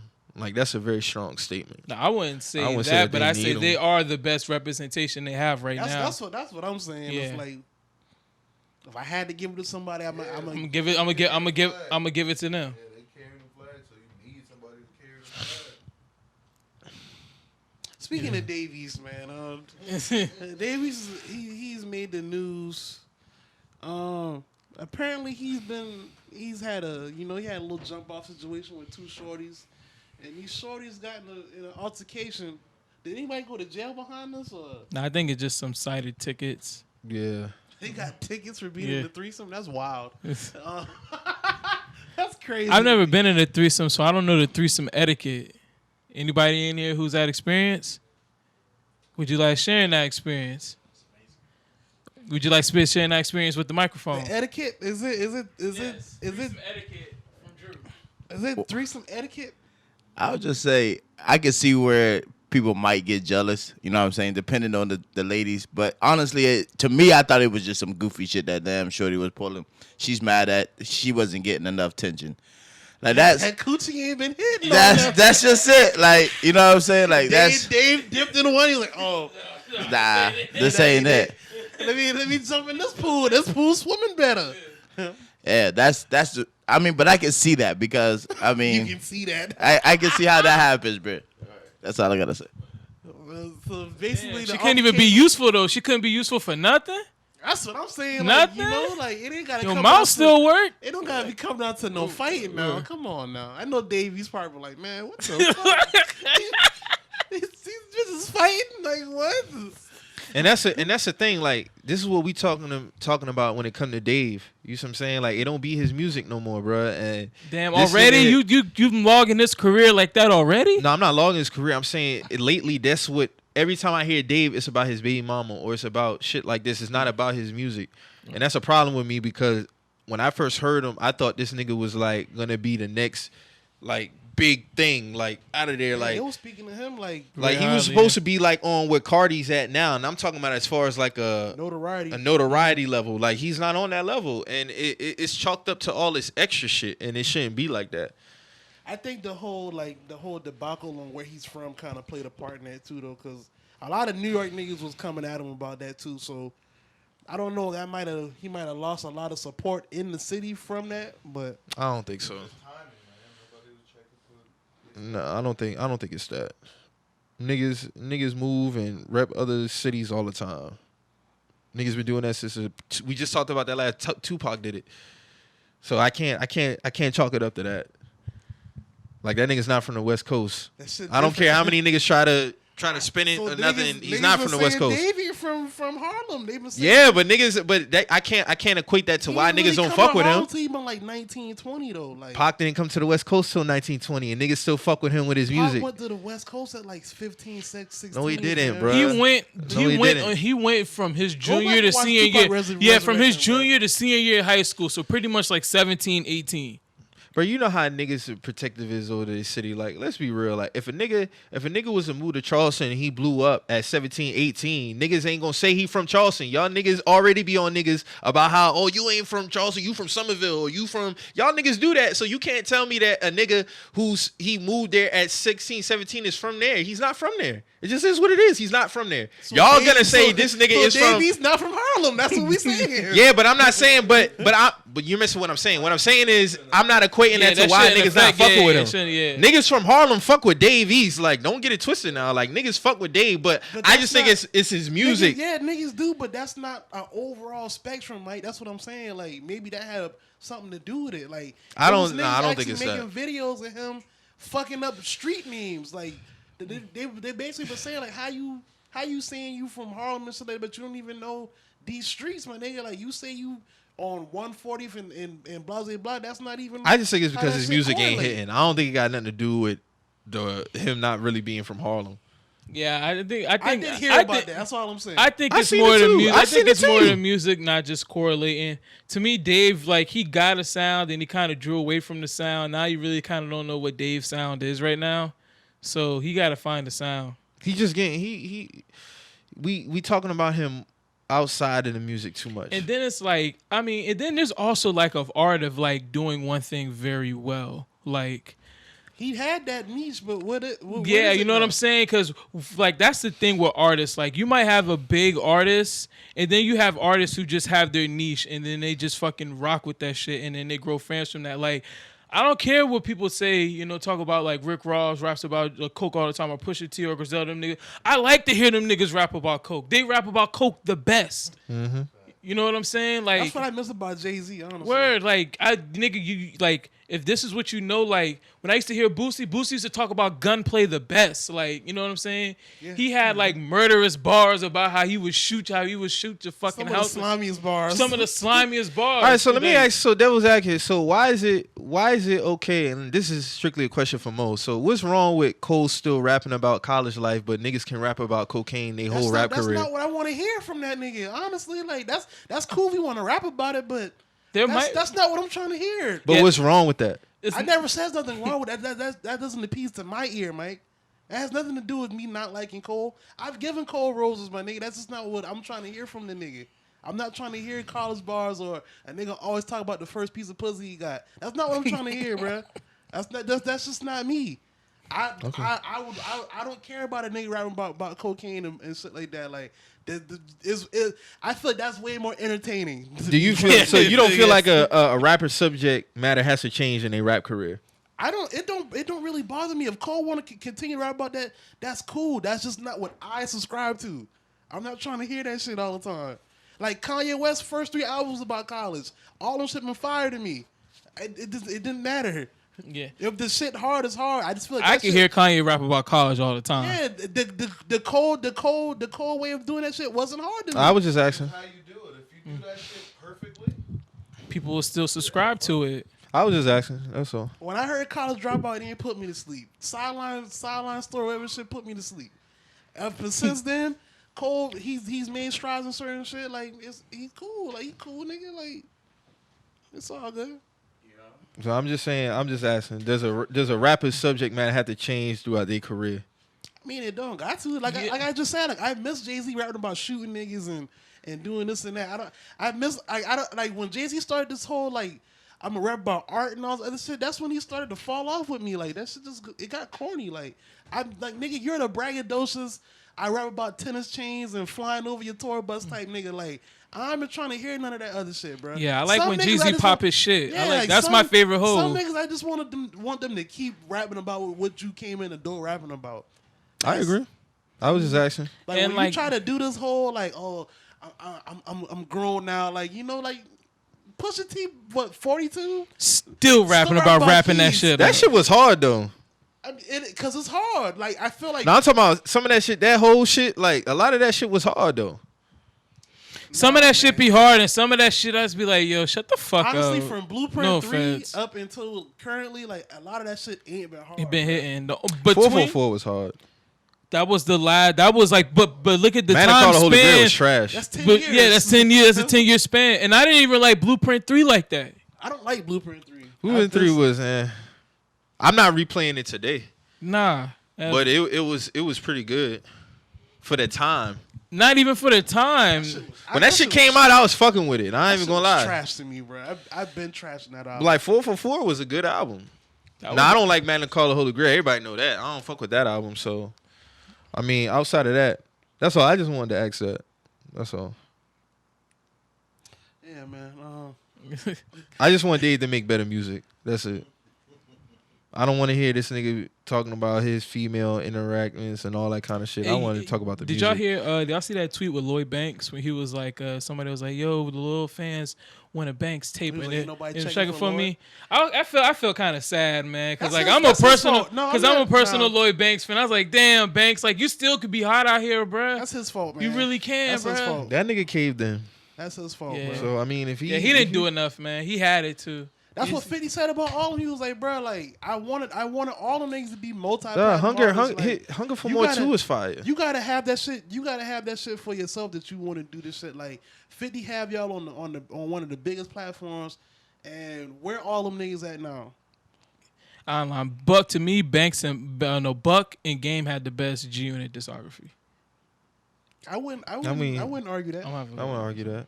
Buck album's hard. Yeah, Buck got some good Shit. albums. Obviously, Game got the best disco. Yeah, from all of them, yeah, I give it. That's a no brainer. What did Tony Ayo do? Nothing. Yo, Yayo had some fire bars before he was like before they blind. some fire guest verses. Some fire bars like on them old G Unit radio mixtapes and shit. Oh, yeah. like the old but 50 that's mixtape mixtapes. shit. Like where he had So Seductive single, and then that, what was it? I know that you love me. Yeah. Oh yeah, that was hard. That was hard though. Yeah, I know that you love me. no, I know you don't love me. That Yeah, shit was trash. You ever fucking with that shit? Never. Yeah, the whole Yeah. that shit was hard. That shit was hard. Trash. Shit was trash. I never was a Tony Ayo fan. Since y'all two here, is Massacre a whack album? We talked about this last week, but I just wanted to rehash this since now that song was trash. Massacre is 50, right? Yeah, that's The second one, Second the album. second one with Candy Shop to and me it was whack. I don't remember it too much. that But the that's one my opinion, bro. okay. It's whack. I didn't think it was whack. I thought it was pretty solid. I thought it's a solid album. to One me. of my favorite 50 Cent songs, "Position of Power," is on that album, so I gotta give that album props. That's a I fire fuck with song, too. I fuck with that album. That shit was tough. What was the one where he did that money shit, the remix to the money? You know, I Get Money. That's Curtis. Curtis. That was whack. That was ass. That was 2007. That was ass. That was a trash ass album. I get money. Fucking Reggie bought Curtis over Graduation, fam. I remember we went to FYE. I ain't think I forget, nigga. I was like, this nigga's tripping. I told him, I was like, But Mo said he was a G-Unit stan though. yeah, he is. So like, I mean, but that shit, no. I was never a Tony Yayo fan, man. Like, nah, dog. Nigga just whack. He was just, I mean, he was cool for the image, but he's not a, nothing good ever came from Tony Yayo, in my opinion. Nothing. Hey, y'all remember the Stop Snitching, Stop Lying DVD? Yeah. Y'all seen that? I bought that from FYE. Word me too, bro. I That bought shit was that fun. shit, dog. Hey, remember when it was in Times Square and they met Bruh and Bruh was in jail with Tony Yayo. And he was like, that nigga did not go out of PC. Like, he did not go to PC. He said that nigga was in solitary his whole time, bro. It said that nigga did not go to the yard. Marvin Bernard wouldn't come out to the yard. That's what he used to call that boy. Yeah, Marvin Bernard. Yeah. Yeah. That DVD was hilarious. Word. Yeah, man. What else y'all got today, man? Everything good? Everybody good? Y'all got any shout outs or any, you know? That's it? That's it. Everybody got no. Oh, no, your boy got released. Yeah, it about to say Oh, AB. yeah. Oh, he yeah, been on AB. Twitter going crazy this now, too. Yeah. Look That about nigga, that real man, that quick, nigga gotta chill, man. He made some sense with some of these tweets, though. I ain't even gonna front. Because we was talking about that players agreement. So he basically was saying, these tweets, let me pull these up real quick. Because they still up.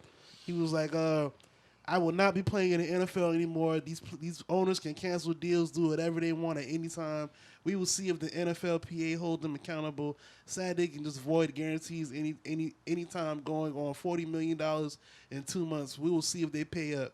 Then he was like, he deleted the other ones. He basically was talking shit about Robert Kraft. He was like, he said Robert Kraft got caught in the parlor, blah blah blah. But here's a picture of me dapping up my alleged accuser, and then he was like, he pulled up Big Ben's allegation. He was like, Big Ben got 4 games for allegations, but I got cut. I agree with that. Shannon Sharp, he pulled up the Shannon Sharp. He was like, this the guy that's making all these jokes about me. This the funny guy. But he pulled up Shannon Sharp allegations. I was like, I don't know, man. Like the nigga kind of. The nigga ain't as crazy. Yeah, at the end of the day, how? yeah. These are people that's talking about him. But that's though. not gonna help your situation though, throwing other motherfuckers under the bus. Like, bro, like this is what it is at the end of the day. And Antonio Brown, bro. it's not Like, gonna do nothing. This for you. shit, I'm not rolling with this nigga on this at all. Word. Like, enough is enough, bro. Like, this shit is getting sad now. You bringing up other shit to try to. Yeah, you he was wildin' with the smooth. Robert Like, Kraft nah, shit. He cut the wildin' with bullshit, bro. Like, you fucked up when you put all that shit in the group message. You was smooth sailing until you put that shit in the group message. Who in their right fucking mind is gonna put their attorney, other people, the girl that you going against in a group message, you posting this girl kids and shit in the group message. You got your yes men in the group chat agreeing with the bullshit. Like, cut it out, bro. Like, you talking about Big Ben, you talking about Robert Kraft is not gonna help your situation, bro. We know that, but that's separate cases. You bringing that shit up is not gonna help you, and you still not gonna get your money. I guarantee you that. Because I just saw a tweet, Adam Schefter said that Robert Kraft is not even gonna cut that check now.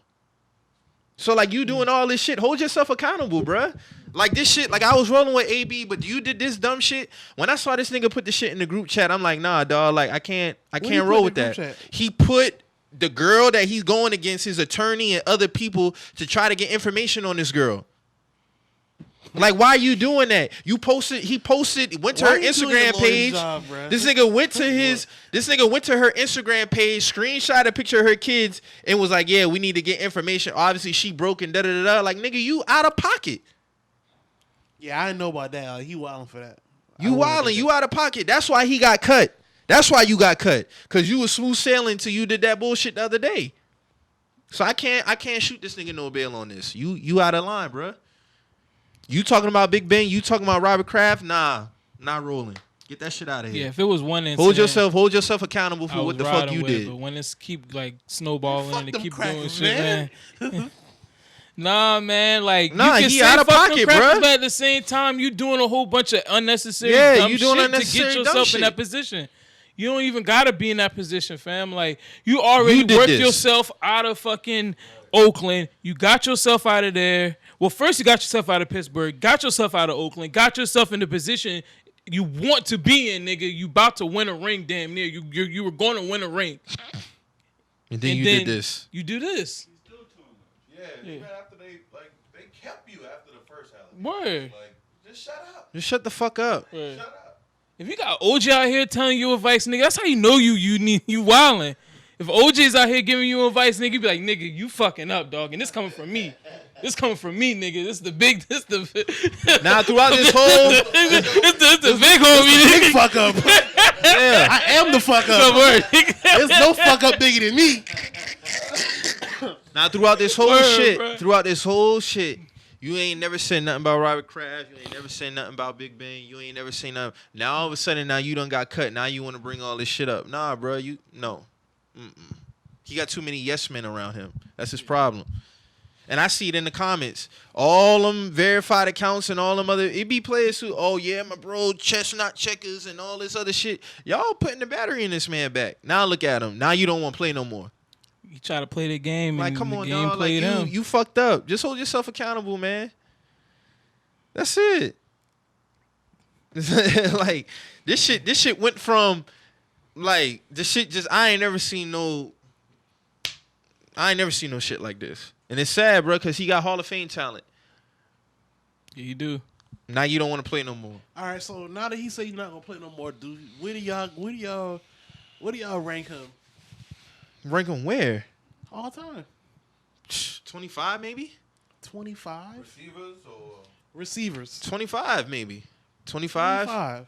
Damn. So you 20, you posted your 25? top 10 the other day receivers. So you're telling me it's 15 more receivers better than AB? He probably might be 15 to 20. He probably be 15 to 20. I give him top 15. He's better than AB. It's Isaac a lot of Bruce- niggas, man. Isaac Bruce better than AB? Torrey Holt, like, are you talking skill? Julio Jones, everything, man, everything. Skill-wise, Torrey Holt was better than AB? Okay. I don't know, man. I mean, we arguably I talking mean, about one of skill. the If you greatest want route both runners. skill wise, he's All He's time. one of the greatest route Yeah, runners too. it's skill-wise, AB route yeah, run but- like a motherfucker now. Like, let's not. He fucking up now, but on I'm not field, holding that it, man, was the but business at the now. same time too. So Time to figure this out. nah, dog. Like, you got current niggas now who's gonna now surpass him. Like Who? Julio Jones.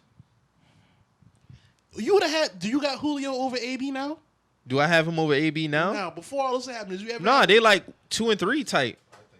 No, I had Julio. But I'm not mad at the Julio nigga. over I'm not AB. mad at the nigga who got AB or Julio Jones ahead or one behind. They not far from each other. I'm not mad at that. I never had Julio above AB, honestly. I And am. real talk, I had Hopkins over Julio. I had Hopkins over everybody right now. Yeah, he's the best wide receiver right now. But like career, I probably put AB top 15 for what he did.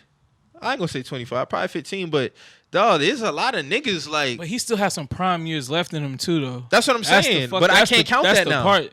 I can't count that now. I only can count you for what you did. I'm saying if he would have stayed, man, if he Yeah, would have should have just, shut the fuck up. yeah, he should have just shut the fuck up. He word, he was in a perfect situation. Yesterday, you supposed to write. You're You're supposed to get that 250, my Be nigga. a three TD day, like Word. easy. Yeah, bro. It's like it's certain All niggas four like catches. All four catches. catches. Four It's catches. certain niggas in like NFL history, like who, like yeah, they did their thing, but like I'm looking at you for what you did. Like time matters, bro. Like so, and over time, people just overlap other people. Like somebody could tell me you got something against receivers before 85. I'm like, nah, bro. But like, It's not even that, but these. It's not even players- that. But these dudes are just strictly Yeah, better. it's better. Like Yeah, the I'm best I can't put- generations- I can't put a lot of them older niggas he talking about.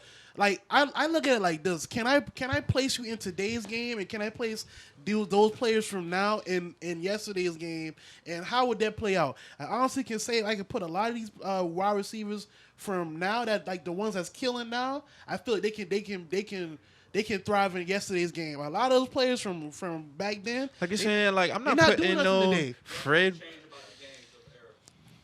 These dudes are a lot more athletic Yeah, now. they and faster. skilled. One, They're faster. way more faster. Skill orientated. Like overall, like the game evolved.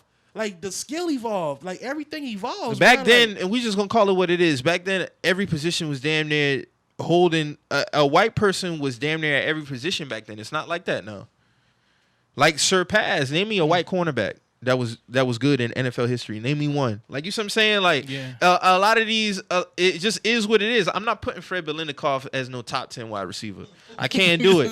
Yo. Like, it's not gonna Yo, happen. put- Steve that Largent sounds- was great, but I'm not putting Steve Largent top 10. Like, it's a lot of niggas that's just better than them. It just is what it is. It's just the era, man. I got Bobby Boucher in mind. Yo, Bobby Boucher, your top Let me 10. quit. But Like, top 10, like, I can't even consciously put. I can't put AB ahead of Steve Smith. I can't put him ahead of Reggie Wayne.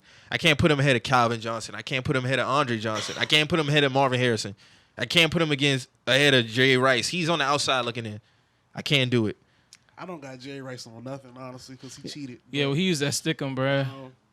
I mean, even after he stopped using Stickum, he still was producing. Yeah, I hold that against him, but We don't he was know still if he ever producing. stopped though. That's the thing. Like, He did. He did, but them couple years he was using The that Popeyes bitch. commercial velocity. Them couple years he was doing that he shit, sold like, out. I know that's Yeah, I outside gotta hold that sports, against but, him. You know, he did. That factors into my that factors into my me. my greatest of all Yeah, time. you right. I ain't gonna hold a man now. He is top. I can't. I hold him accountable for them few years, but I can't hold a man completely like that. You have Moss in your top 10? Do He's we- number one. He's All right, number so one. When we do that, do we count Barry Bonds as one of the greatest baseball? Yes. Yes. Yes. I mean, I had agree. to. Nothing was proven. If we Yeah. really want to be technical, nothing That's was what, proven. and that's what I'm saying. We actually have this nigga admitting to cheating. So do we? So Nah, Barry shot up. I don't think Barry shot up. but Very dog, sharp. but who know, Other like, niggas you was know? shooting up. Them other, they was mad that because he was in the Mark McGuire, Sammy Sosa age. Them niggas was shooting up. You know They how was when a mad nigga that admits Barry some been shit, but they killing. don't really come out and No, say it. That's what been Barry killing- did. Barry been killing since the late 80s. Yeah, he and was. then- Since he was on the Oakland Yeah, he been A's. killing since the late 80s, Yeah. and he been knocking stuff the park since back then. And then when all that shit started to happen, he was a scapegoat for all of that. They was mad because he been killing this shit. And know all how- Barry would do is just be quiet, bruh, and just keep knocking that shit out the park, fam. Baseball was more entertaining when they were shooting. Definitely. Bro, I put it to you like this. You know how I know Barry was shooting up? That man head size got ridiculously bigger, bro. Hey, that man just had a lot of wisdom, man. That's Nah, all. bro. Like, you don't shoot. Your head don't get that much All right, bigger. so what the fuck happened to Sammy Sosa? This nigga's a white man now. That's I'm just saying, no, but steroids. changed his whole genetic makeup. Like, But steroids can have different effects. You see what I'm saying? Like, well, with Barry you can see how admitted Mark it. McGuire look these days. Honestly. Barry admitted it, but he ain't admit it. That's how I know he used the shit. Mark McGuire probably look like Hank Hill now. But it's like, yeah, I can't really hold. I ain't gonna hold Jerry Rice like that, man. He's one of the greatest. That knocked it down, man. That Popeyes commercial. Hey, knocked that it down, Popeye's too. helmet was wild. Word. Man. That's. Whew, you just woo child. That's it. That's all I'm gonna say. That faithful day he did that commercial, man. Shit, I put Chris Carter ahead of Jerry Rice. I wouldn't argue that. Yeah, that's You a got that's Michael a Irvin toss in your up. Top 10? Michael Irvin, my top 10? I'm No asking, way. do you- is it- No. Oh, you got Andre Johnson instead. Andre Rising would never do that. Andre Rison would never fall out like that either. He was Yeah. too busy. He could have been like one of the greatest, Andre? Andre Rison, but Yeah. he fell off. This nigga Calvin Johnson, he stepped away from football when he was at his peak. This nigga said he was blowing at the every game. Word. He Going was tired, out. He was tired of losing though. Cause Yeah.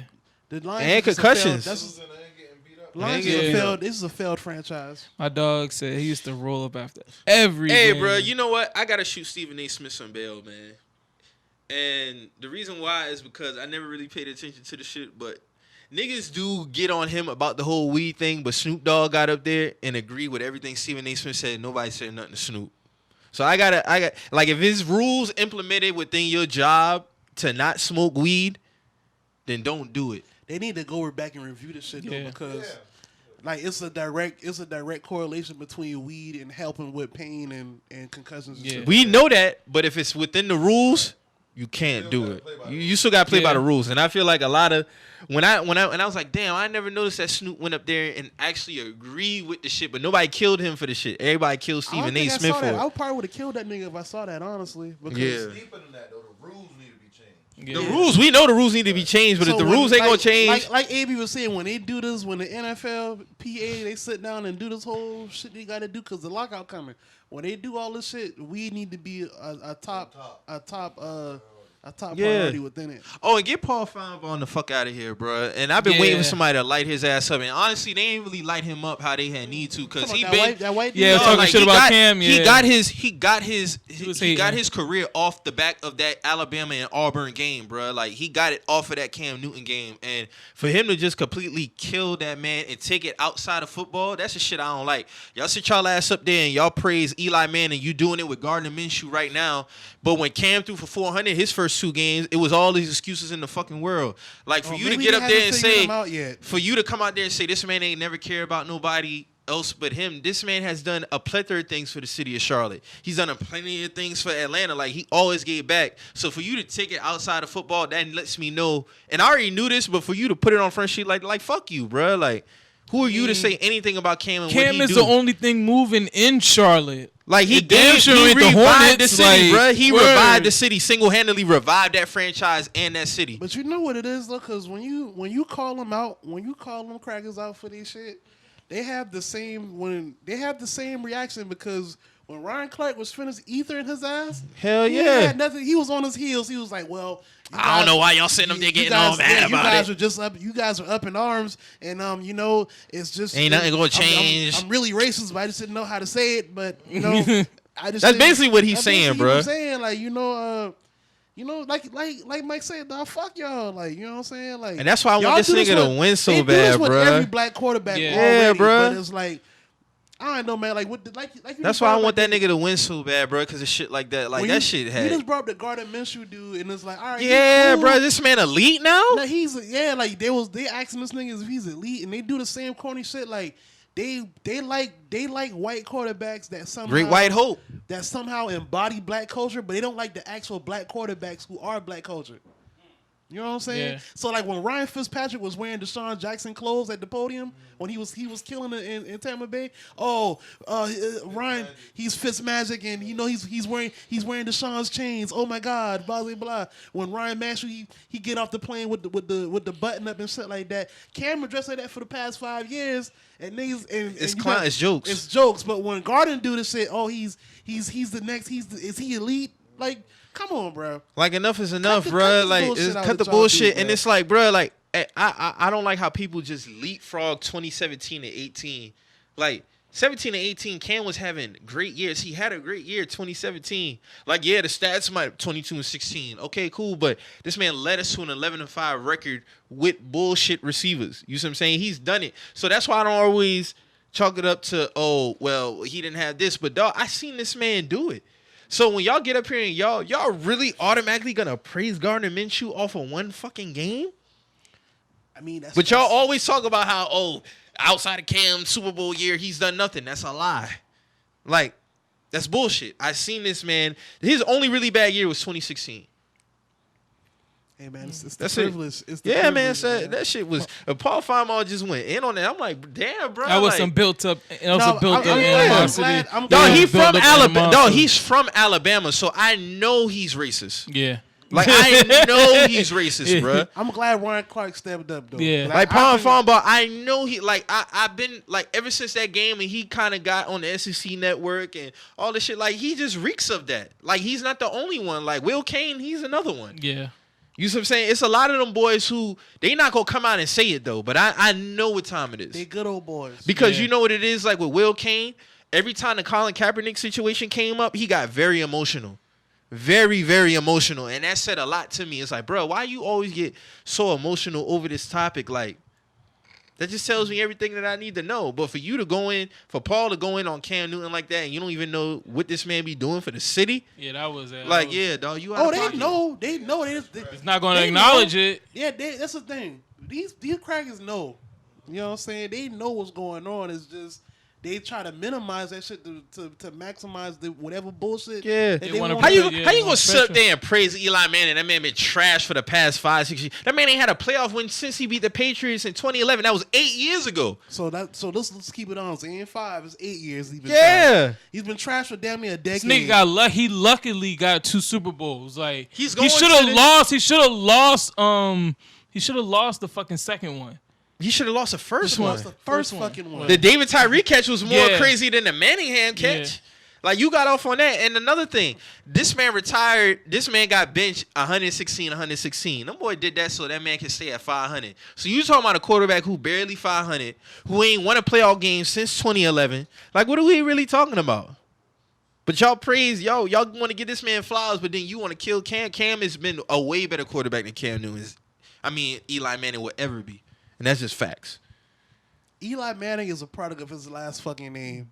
That's what it is, bro. That's just what it is. His privilege off his last name. His daddy.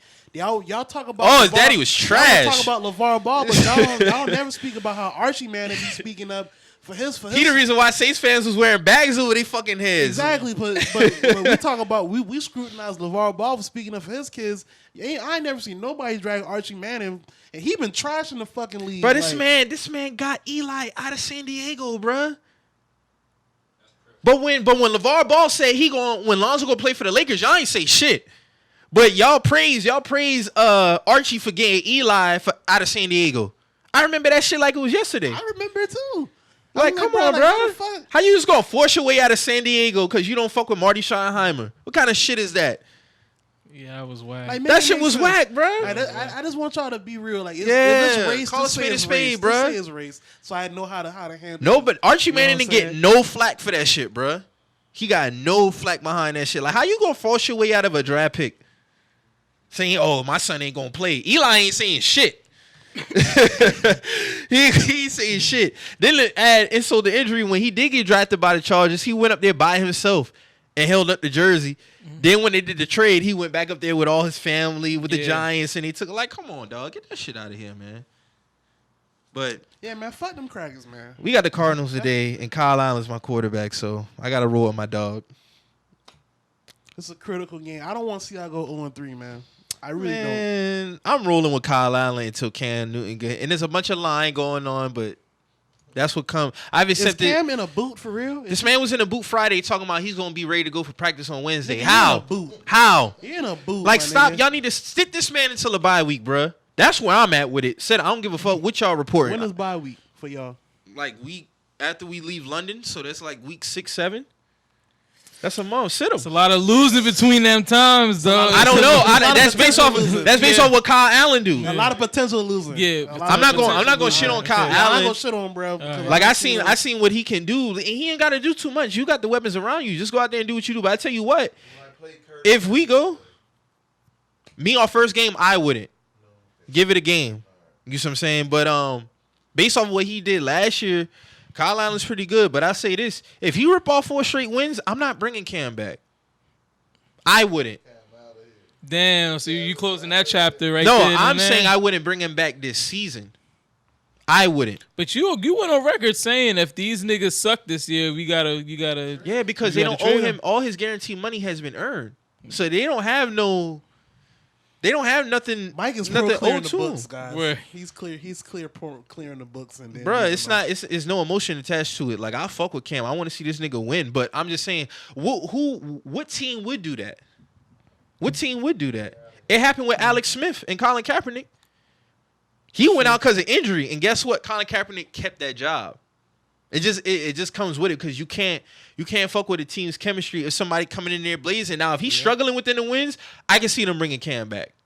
You see what I'm saying? Like, yeah. I'm not going completely. Games, yeah, I get what you're saying. You get what I'm saying? Yeah, like, but if dog balling and we got this thing rolling, I don't know, bro. Like, so who do y'all trade Cam to? That's what I've been asking too. Where does Cam go? Yeah, where does Cam go? I mean, what is if he leaves Carolina, what's a good destination for him? Honestly, with all the teams, like I said last week, the only destinations I see is Miami, but they're taking to probably get Tua. So then that just leaves probably Pittsburgh would be a nice one. They are saying this might be big. It might be over for Big Ben. Maybe Pittsburgh. I can see him going to Pittsburgh. Yeah, I can see Cam going. I can see it has to be a team that's already established and just need a quarterback. Kind of like what Minnesota did with Kirk Cousins. Yeah, some shit like that. They got the pieces around. They just need somebody to go in. So it's not going to be no team who trash. It's definitely going to be a contending team that just need a quarterback. Yeah, I feel like the Panthers owe him that. Or the Giants. Yeah, I feel like the Panthers owe him that to get him to a good team. The Giants ain't getting no black quarterback in there. Especially off the heels of Eli? Off the heels of Eli? No way. Yeah. No way. No way they dumping Eli to bring in Cam Newton. They not doing that. Yo, if they did that, If they did do that, though, would be I salute very them. monumental. That'd be monumental. Man, fuck Eli Manning, bro. Yeah. I would like to see it, but I don't think they gonna do it. Like, quit sparing this. Quit sparing this. He's sparing man. him, bro. Like, Yeah. Niggas trash. He trash. Eli Manning's fucking garbage, bro. Like, quit. Like, I'm not sparing this nigga, bro. Colts, Been trash maybe? for a long time. The yeah, Colts? the Colts would be a real good. You don't think so? Yo, this man sit up there in that corner. All he want is they got Yeah, Cam if they- Newton. at them If they point, got yeah, Cam if Newton them with point all gave the y'all weapons, Cam he'll be Newton, y'all hype. niggas- you'll be hype. Yeah, he'll be hype. Set top 5 quarterback. He would be True. hype. That's a big cap. That's a now. big. That's a big cap. I'm happy where we at right now. Use a lot. y'all So got- if Cam Newton came to the Colts, you telling me y'all wouldn't be Super Bowl contenders? That nigga would be hype, and he getting the jersey on site. Take that babushka off. Yeah, don't do that now. Don't do that. Why would we make that? Why would we say they Super? Carolina ain't been Super Bowl contenders. Why would he make them boys? No, we are definitely Super Bowl contenders with Cam Newton and our team. We don't have no holes on our team. We don't have no holes on our team. Yeah, y'all boy go No, for it. y'all been 6-10 last year. How Yeah, we y'all fell off because it's injury. I'm not saying it's excuses, but it is what it is. We were 6-2 before he took the hit and went down. We was rolling. All right, I'm rolling. Like, I don't have no holes on my team. Like, we don't have the thing is we don't have no flashy names that people are gonna say, oh, who y'all got? Like, I don't have no holes really on my team. The quarterback play has been bad. Right. My defense has been holding the Rams. They damn sure held the Bucks. I lost both games by 6 and 3 points. Right. Like, I don't have no holes on my Why them team. boys using The secondary is ranked Jackson 3 in the as league shit right that now. I don't understand. 4th and 1. Why Cam don't got the ball in his hand? I say this, man. Like, with that whole play call, dog, like, I'm put to you like this. Me personally, for what North Turner has done with his team so far, I'm not gonna kill him. Because he has made Cam the best version of himself, even past his Super Bowl. When I saw Cam playing the way he was playing last year, that was better than what he was at his Super run. And we had Ted Ginners our number one. North Turner know how to fucking call play calls. What I had called a QB, I'm calling a QB sneak every 4th and 1. Can I give every you my single take? one? I dead ass do think like the NFL teams try to build up the great white player. Like I feel Yeah, of like course. I yeah. can see the Christian McCaffrey. I can see Yeah. why you would say that. Several times the Christian McCaffrey thing. I mean, Atlanta in the Super Bowl. Instead of giving the ball to Devontae Freeman, which was averaging 8 yards a carry, they tried to build up Matt Ryan. You see what the fuck happened in that? I can agree with that too. You see what I'm saying? Yeah. You make a great They're point. always trying to take the ball. Kirk Cousins, and damn Dalvin Cook. Dalvin Cook is easily once he's running. Kirk Cousins and RG3. Several Same things. thing. They're Yeah. It's always trying to build up the great white White hope. player of the team. Like When now, that RG3 said, I feel like he was sabotaging in Washington. I feel like That too. system, yeah, the system fucked him up. Sabotage him, and The system worked, but what happened was after the injury, he came back quick, and Shanahan didn't even want him. Shanahan knew what he was doing. Then the old line stopped really blocking for that man. They really started. Like, I think it was a collective bargaining agreement to fuck Robert. but the Christian McCaffrey thing, like I see it slowly creeping in within sports media. Like Colin Cowherd is starting to say this shit. Like it's Christian McCaffrey team. It's not his team. But you got to understand. But- how I look at it is He said Christian McCaffrey can bring more money to the Panthers right now. I think so. Of course they're gonna try and big him up, but I think that be fucking teams up sometimes. That For- is his team. it's not his team, and Not that's yet. I don't think so. No, but they're trying to make him the great white hope of that team. But he's skilled enough to be it. I'm not. if tripping Christian off of that. McCaffrey gets a touchdown, nobody has a conversation. Everybody's saying how great of a play. I seen that play call ran in the red zone plenty of times. We ran that same play against the Eagles last year at work. It was except Kurt Samuel ended up getting the ball on that reverse. Right. But this time he decided to keep it. I mean, I'm not mad at it. If Christian is a little bit more patient, he had a cutback lane because the linebackers went with Curtis Samuel. Like me personally, I'm always calling the quarterback sneak. Right, I don't give a fuck if I'm 6 for 10 on the year on it. Right. I'm always calling it because he's 6'5", 250, Newton, right. and I'm That's calling what it. I'm saying. You see what I'm saying? So You take your chances. I take my chances with. I'm living and dying by Cam on a 4th and 1 Right, every see, time. That's what I'm saying. I be thinking they be living and die by their great white hope. If they get it, then we get to big them up. Nah, man, fuck all that. Give Cam Newton the ball. But he I think deserved to have that ball. It's a lot of things I'm seeing within the media or how they want Cam to get a get up out of there and I'm not when I be saying it, it's just on terms of the winning aspect. I'm talking about an overall persona and dislike for this man because I've been seeing it build up. And I'm seeing it build up, and that's why I want this nigga to win so bad. Like I remember when we drafted him, I said, man, this man gonna at least get 2 Super Bowls before it's all said and done. That's all I said. That was my staple, 2. He gonna get 2. And I just want this man to get 1 to shut everybody the fuck up because then on top of, you don't have too many black quarterbacks who won a Super Bowl. You got Doug Williams and you got Russell Wilson. That's it. Like Mike was supposed to get 1. D Nab was supposed to get 1. Steve McNair, RP to Steve McNair, he's supposed to get 1. I want Steve to win. And, me too, man. and I want us to win one so bad. Yeah, man, that and was like a heartbreaking one too, man. Yeah, that's a heartbreaking one. It's like my brother was a Titans fan. who do we have? Who do we have man. next up to potentially get one? We don't got too many. All we got is Patrick Mahomes and Lamar Jackson. I That's rock it. with Lamar Jackson, tough, bro. Lamar Jackson sniper gang too. Hell yeah. They play each other today too. Patrick and I would like to see Patrick and Lamar and them win it. So we need them. We need rings with black quarterbacks. We need them. And man, they're skilled enough. Like, and that was always the knock on the black quarterback. Oh, he does is run in the pocket and shit like that. But that's what I'm saying. I know, and that's what I'm saying. But if you look at guys like Lamar Jackson, Patrick Mahomes, like these guys are slinging that shit. And they're using their feet and they're still running. And you know what I'm glad at? I'm glad Patrick Mahomes is a quarterback that he is because they always want to try to put that persona on a black quarterback that, oh, he can't be no pocket passer. He's a damn good, he's damn good pocket passer. And he can move when he wants to. You know what I'm saying? And Lamar, he doing it on both ends with the arm and the leg. So I've been rocking with him since Louisville, man. Lamar got a high ceiling with me. Like, yeah, me too. Oh, Kyler Murray. Once he fucked up Florida State, I was rolling. Yeah. Kyler Murray, he doing his thing. Yeah. I want to see. I just want the black quarterback thing to be debunked. That's why I want to see Cam win so bad because Cam, when you look at him, he's the only one of his kind. He's the only one who's 6'5", 250, who can move like that. Yeah. Like you got other guys. Him, like you got other guys who are built like him, but they don't move like him. Like Ben Roethlisberger is Cam Newton's size, but he can't move like him. He's a rapist. Yeah, Swans would say that. I mean, he's a rapist. Yeah. Fuck that nigga. He's a rapist. You had and he settled twice. And he only got suspended once. So, yeah, man. But hopefully we get a dub today. We got anything else? Shit, man. What y'all? How y'all feel about the NBA season going in? Same shit like I always say. Just gotta wait to see it. You know. See how shit pan out so far. We talked about that. A lot of niggas talking. Patrick Beverly, you know, he running his mouth. You know.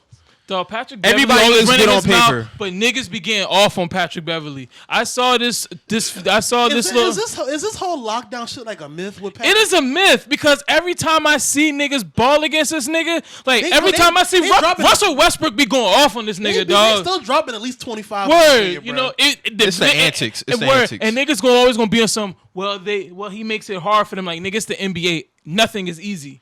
You know what I'm saying, nigga? Nothing is easy in the NBA, dog. It don't matter. Like, and nothing's easy. And I don't want to get back on the NFL too much, but that's why I go back to the whole O-line thing when it comes to my team. It's like, bruh, nobody has an immaculate O-line.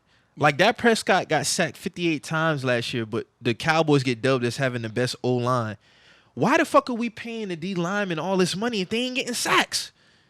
Nobody has a perfect O-line. I seen Brady get sacked 6 times in Super Bowl against Atlanta. He won. He did get sacked. Get this shit done. That's it. Like, get it done, bro. Like, I don't always be equating it, but back to what you were saying with basketball, nothing is fucking. And I hate when niggas do that. It's like, bro, like, nothing is easy in the NBA. Nothing. Niggas strive in the fucking D League for years to try to get to the league and they can't get in. Ain't shit easy. Kobe was just saying that shit too. He was basically saying, just because a nigga not in the league, that don't mean he shouldn't garner the same respect as me. He was like, it's niggas on my level who just ain't get that shot. Facts. Yeah.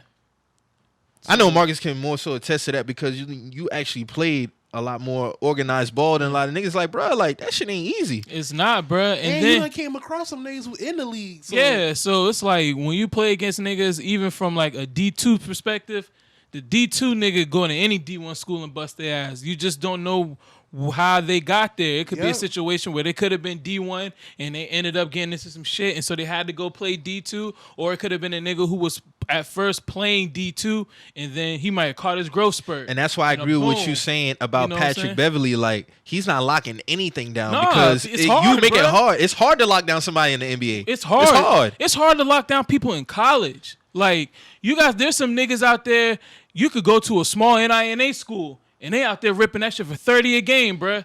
You could put them niggas anywhere, and they'll get it in. Yeah. You know what I'm saying? It's just... Patrick Beverly it's- do be You got getting work niggas put on on Twitter him. who be clowning them niggas too. Where be clowning, and these niggas out there... They'll walk in Danny Jones and hang 40 easy. Easy. Man, bruh, man... Yeah, but I that done ran lockdown across shit, I some- never subscribed to the lockdown shit with Patrick Beverly. Nah, I agree I with never, you. I always seen niggas hang 20 on Patrick Word. Beverly. Like, It is. It's a persona. I It's a mean, you persona. talk shit, but niggas get off on you, You- bro. Like, it's not like you hold niggas to 10, maybe 15. And a lot of them game, shit, like, nigga, you fouling niggas.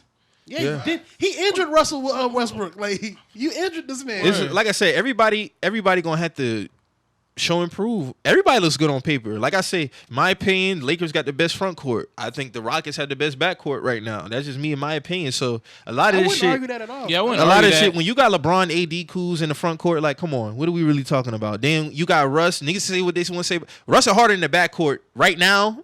Nobody's really matching up with that. Yeah, as far So, as the backcourt tandem. As far as the backcourt I don't tandem, need- I nobody don't really put matching Dame up and with CJ that. on I just them. want to see how that pan out, but Yeah. I wouldn't argue that on paper at all. Like, But I yeah, think it like, could work. Lakers front court is Yeah, crazy. I'm right not now. choosing. I'm a Laker. I've been talking to Mike earlier, Laker fan since 97-98 season. I don't see. We have the best front court. Yeah, y'all have the player best front and court right the best now. overall player in the game. So I really don't see. You know, That I front see court I is see crazy. the Clippers. I see the Clippers. You know, But they who's don't- down they don't low? got Like enough. They don't got Montrez, enough. and I said Montrez is a dog, but it's AD at the end of the day. Yeah, It's AD. I that's ain't buying 26. that Clippers shit, That's honestly, 26 like- and 15. That's 26 and 15 for us. And He then should- I yeah, I see think the he'll I average see that the this year. Rockets. Well, I mean, perimeter we'll have to worry about, but I feel like overall we'll get them in the end. Yeah, because Capella ain't gonna do shit. Yeah, we can. I fear the Nuggets. I am a Jokic fan. That is my favorite Yes. player. I do fear the Nuggets. That's the matchup I want to see: AD and Jokic. Yeah, because I feel like Jokic is somebody who could give AD a lot of problems. Not only because his skill, is because Jokic is big. You know what I'm He's saying? smart, too. He's smart. He's And big. he's skilled. He's not. Yeah, he's not like a Clint Capella. He's not a Clint. Yeah, Exactly. He's frail. He's not a You Clint know what I'm Capella. saying? You can move him out the way, but Jokic is big. Jokic can pass. And he got could skill. he could basically do everything you do. He can. He's just not athletic. He's he not can as shoot. athletic. He can shoot. Yeah, he can shoot outside the that paint. shit, yeah, and I like Jamal Murray. I just think Nuggets are literally one small forward away from Yeah. being that contender. Yeah. They got that one more wing player. They'll be they at the got top. Will the Thrill, man. Quit playing, bro. Man, I thought Will nice, but Will ain't Will gonna do who? it. Will Barton. Will the Thrill. Quit playing with Will the Thrill. You don't fuck with Will Barton straight. I fuck with Will, but in a playoff series against the Lakers, that's tough. Yeah, he's not holding 'Cause that's LeBron. Bron. Yeah, Bron. no, he's not holding them. That's what I'm saying. They need another good small forward. I don't see Portland seeing us. Paul George should have went there to Denver. Them moves would have been changed. Him But see, and Kawhi Paul hit him Millsap. up. You not turning that down. Kawhi hit you up. Yeah. And then I also he's a career. He's a career. And now shooter. these teams gonna be in place for about 2-3 years, so Yeah. shit gonna get slugging out there. hell yeah. Now the East is pretty much. I mean, you got Sixers Milwaukee. in Boston, Milwaukee, Raptors. That's a dub. You got to think about the Pacers because Victor Oladipo coming back, Yeah, Victor's coming back. Yeah, you right. so they're gonna be a good team. But see, they lost Bojan to Utah. But they also picked somebody else up too. They lost. Rockets got Thabo Sefolosha. Yeah, see, they lost that's old a boy. sneaky pickup. They lost old boy to us. Who The Pacers. who? What's that nigga name, man? But I know the Pacers got somebody. Yeah, matter of fact, they got Malcolm Brogdon. Yeah, they do. Got They Brogdon. did get Yeah. Malcolm Brogdon because he was That was supposed like to. one of their first moves they made. I can see a backcourt with them two being real straight in the East. It's not as explosive, but Malcolm Brogdon plays really good perimeter defense and he could shoot it. All right. Damn, who the fuck did we sign, man?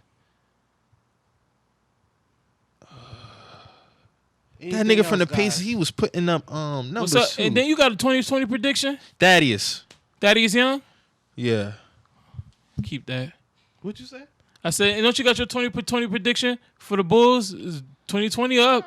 Damn near. Yeah, we're supposed to be in the ECF 2020. But I don't think it's looking like that this year. We got the talent. These niggas just got to go out there and show and prove, man. All right. I do expect playoffs this year. Levine over Tatum. I'm still saying that. I can't put a nigga who ain't averaging over 20 in his career better than this man, bro. Like, it's just not happening. He's skilled. They both evenly skilled, bro. Like, and he's a better shooter than Tatum. That's just a fact. We'll have to see this season, man. We'll have to see. Boston has a better team than us. I'm just talking about the players. Certain players is just not better than other niggas. Who better than Laurie on the Celtics? At power forward position, Yes. you don't got a better power No. forward than Laurie. That's all I was saying. I only mentioned 2 niggas, and niggas like, oh, you talking about? Nah, I just named 2 players.